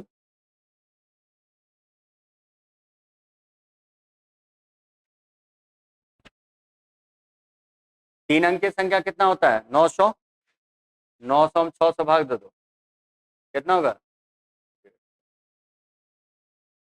नंबर बोलो। हैं? ये है, हो गया। आ जाओ 42। 42 क्या है? किसी वर्तमान दो द्रव ए बी 4 1 में 10 लीटर निकाल के उसके बदले 20 में डाल दो, तो क्या रेशियो हो जाता है? 4:1:2:3, ए और बी है। अच्छा ये नहीं बदलना, इसको 2 से गुना करो, इसको 2 से गुना करो, कितना डिफरेंस आया? 5। 5 बराबर 10, 1 यूनिट की वैल्यू बोलो 2। 6 और 4, 10 यूनिट की वैल्यू 2 × 10, कितना हो गया? 20 लीटर। ये हो गया क्षमता। लेकिन पता ए कितना था? ए था 4/5 × 20। इसका मतलब पहले कितना था? 16। पहले, ये हो गया बाद। तो पहले कितना लीटर ए था? 16 लीटर।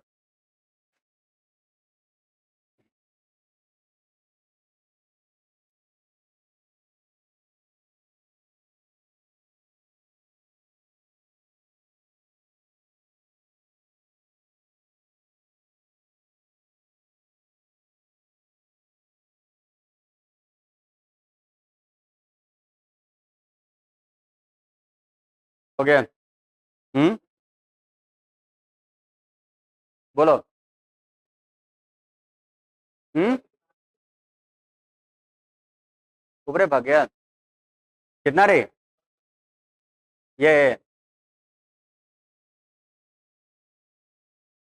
10,000 शुरू किया, नहीं 10,000, 1,00,000 से शुरू किया, 1 वर्ष बाद ये 2 लाख आ गया, 3 वर्ष ना। ए और बी लिखो, 1 गुने 3, 2 गुने 2, 3 और 4 टोटल 7 बराबर 84,000। आप कहता है दोनों का अंतर बोलो, एक बराबर कितना हो, 12,000 हो गया। पूंजी गुने समय क्या होता है, लाभ होता है, सीधा।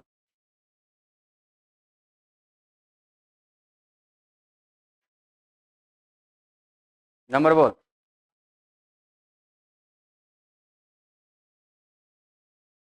भाग गया, ये है।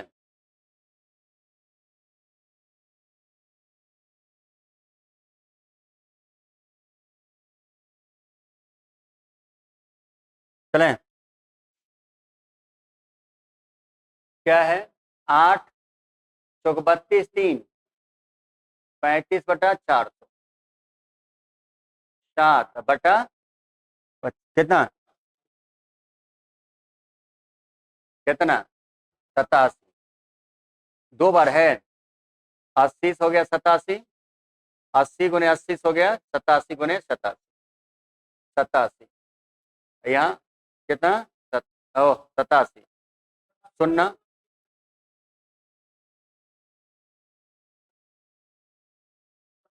कहाँ, ये जब 80 से 87 था, इसको 87 गुने 87 कहते, इधरों गुना करना पड़ेगा। पहले तुम देखा क्या, ध्यान दो तब होगा। पहले देखो ये कितना था, 35/100, 400, ये सही है ना। तो 435 रुपए, ये कितना हुआ, 80 रुपए, 7 रुपए इंटरेस्ट होगा, अमाउंट हो गया 87 रुपया। ठीक, यदि पहला साल तुम पैसा देने जाओगे 80 रुपया, तो तुमको 87 रुपया देना पड़ेगा। ये नहीं दे पाया तो दोनों साल में 80-80 होगा, ये 87 गुने 87 होगा। क्लियर। लेकिन इंस्टॉलमेंट बराबर करना है, ये 87 तो यहाँ 87 का इंस्टॉलमेंट बराबर। तो जब मैथ के नियम इधर गुना करोगे तो इधर गुना करना पड़ेगा। अब समझा, रुको, 0 8 7 56, 5 8 8 64, 5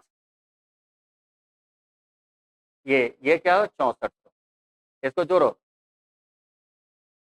6 9 4 13, 13,000, वही है, यूनिट वैल्यू 1 हो गया। 87 का स्क्वायर याद है, 13 का स्क्वायर बोलो, 69 ना 1, और 87 में 13 घटाओ तो 74, 1 75, 75 से 69, 75 से 69 का इंस्टॉलमेंट बना। ये बराबर क्या है, इतना ही ना है, इतना ही ना है। तो प्रिंसिपल इतना है, तो इंस्टॉलमेंट भी कितना होगा, 7569 का। कोई ऑप्शन है, हाँ 48 है।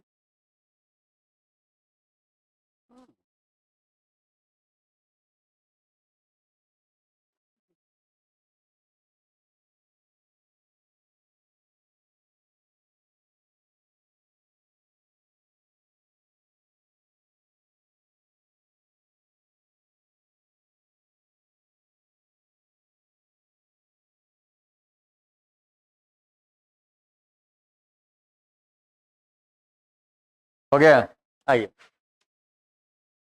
10% कटौती छूट देता है, यदि वो 12% की छूट दे तो उसके द्वारा कितना लाभ होगा, कम होगा। तो अंतर बोलता हूँ, 2% 35 रुपया, 100% कितना, 17.5 है, तो 1750,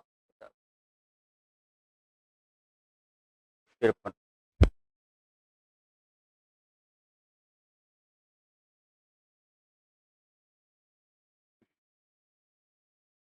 चलिए भाई, 60 कहाँ है आप, ये है, उस ऊपर है, आज ऊपर कहाँ, 60,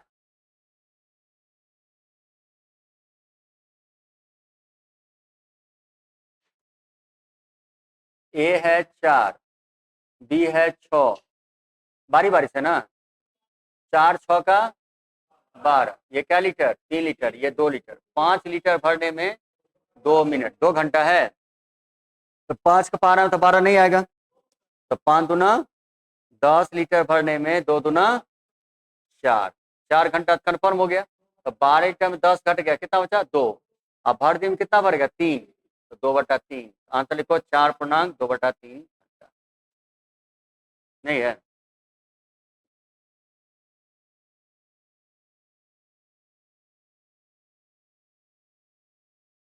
हम्म, हो गया। 63 आ जाइए। 61, 62, 63 कहाँ है? ये है। कहता है कि एक लड़का एक लड़की मिलकर किसी हौज को प्रत्येक 3 मिनट में कितना लीटर भरता है? 4 लीटर। बॉयज और गर्ल्स 4 लीटर भरने के लिए कितना चाहिए? 3 मिनट। इसको 3 लीटर भरने के लिए कितना चाहिए? 4। देखो लीटर बराबर करो तो इसको 3 से गुना करोगे तो यहाँ भी 3 से गुना करना पड़ेगा। इधर 4 से गुना करो तो इधर भी 4 से। 12 मिनट का कंसेप्ट हो गया? नहीं, 12, 16 नहीं हुआ? नहीं, गलती हो गया। एक चीज हो करो। क्या निकालना है इसमें? 100 लीटर ना। ठीक, हमको समय निकालना है तो समय के इक्वल करो। चलो कहाँ गया? बॉयज और गर्ल्स। अब देखो समय कितना है? 3 मिनट। क्या लीटर? 4। ये है 4 मिनट। ठीक है, अब समय बराबर करो, उल्टा गुना कर दो इसको 4 से, ये भी होगा 4। ऐसा 3 से तो 12 मिनट आ गया ना। ये कितना हो गया? 3 तो 16 और ये 9, 16 9 तो 25 लीटर के लिए 12 मिनट, तो 100 लीटर के लिए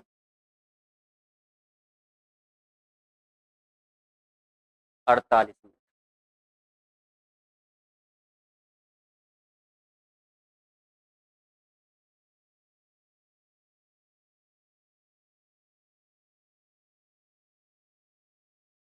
कितना?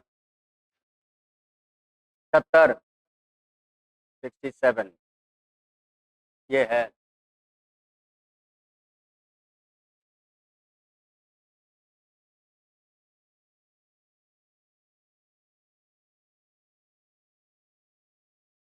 हो गया?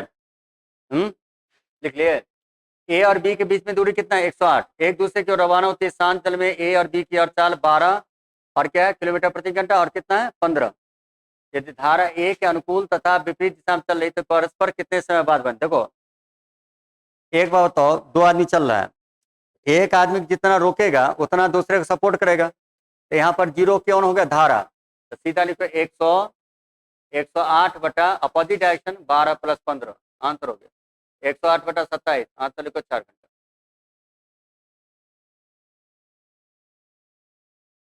और जितना जिस स्पीड से तुमको रोकेगा उसी स्पीड से किसको सपोर्ट करेगा। अच्छा कोई कहेगा नहीं सर हम ऐसे नहीं लिखेंगे, 12 + ऐसे लिखेंगे, कोई कहेगा 15 - ऐसे लिखेंगे, बताओ क्या होगा? अप्रूव हुआ? एक को सपोर्ट किया तो दूसरे को विरोध किया, जोड़ो तो क्या होगा? 0 हो जाएगा। मान लो गंगा जी, मान लो इधर से जिसको सपोर्ट जितना स्पीड से रहेगा उधर से आने वाला को उतना विरोध होगा ना, तो वो जो रिजल्ट क्या होगा? धारा चाल 0 हो गया। तो डाउन स्ट्रीम अप स्ट्रीम का कोई मतलब है ही नहीं। और है 71 आओ भाई, कहाँ हो 71? ये 76 है। हम लोग 76 आज का आज कॉल न हो सकता है। चलो आ जाओ। क्या है? एक निश्चित समय एक लड़का धारा के अनुकूल धारा की प्रतिकूल दिशा में तैरकर दुगुनी समय, मैंने बताया था कल ही बताया शायद, टाइम का जोड़, टाइम का ये क्या है? धारा है। तो क्या होगा? 2 और 1 अंतर बोल, 1 1 = 3 जोड़ बोल 3 तिया। मैंने कहा एकदम रट जाओ, इस पर खूब क्वेश्चन आता है धारा वाला पर। समय का अंतर धारा, समय का जोड़ सांजन। चलो और बोलो 73 आ जाओ भाई, कहाँ 73 क्या है? 7 सेंटीमीटर अर्ध व्यास वाले एक बेलनाकार पाइप के 5 मीटर प्रति सेकंड की रफ्तार से पानी बह रही है। 3/5 का है, उस ऊंचाई 1.54 है। ठीक है कोई बात नहीं। बेलन, देखो पाइप से पानी है टब में, तो पाइप को कितना देर चलाओगे ताकि पानी भर जाए? तो कितना है पाइप का वैल्यू? पाइप का पानी आ रहा है, पाइप का पानी आ रहा है टब में, ये इसको चलाना है, तो इसका मुहाना कितना है? 7। तो 22/7 × 7 × 7 अब देखो जितना लंबा पानी है, ये जो है, ये ध्यान रखना, ये इसका होता है हाइट। तो 5 मीटर प्रति सेकेंड, तो 5 मीटर को सेंटीमीटर बदलो, 500। कितना देर चलाओगे पता नहीं, टी लगा दो। अब भरना किसको, इसको। तो बताओ घनाभ का आयतन बोलो, लंबाई गुने चौड़ाई गुने ऊंचाई, 154, सबके सेंटीमीटर बदल दिया। ठीक है, 7 से 60 उठाओ, 154 यहाँ से उड़ा दो, 500 से 500 उड़ा दो, तो टी हो गया 300 मिनट, नहीं सेकेंड। तो 300 सेकेंड को मिनट बदलो, आंसर लिखो 5 मिनट आंसर। और है नहीं है, नहीं है तो नहीं।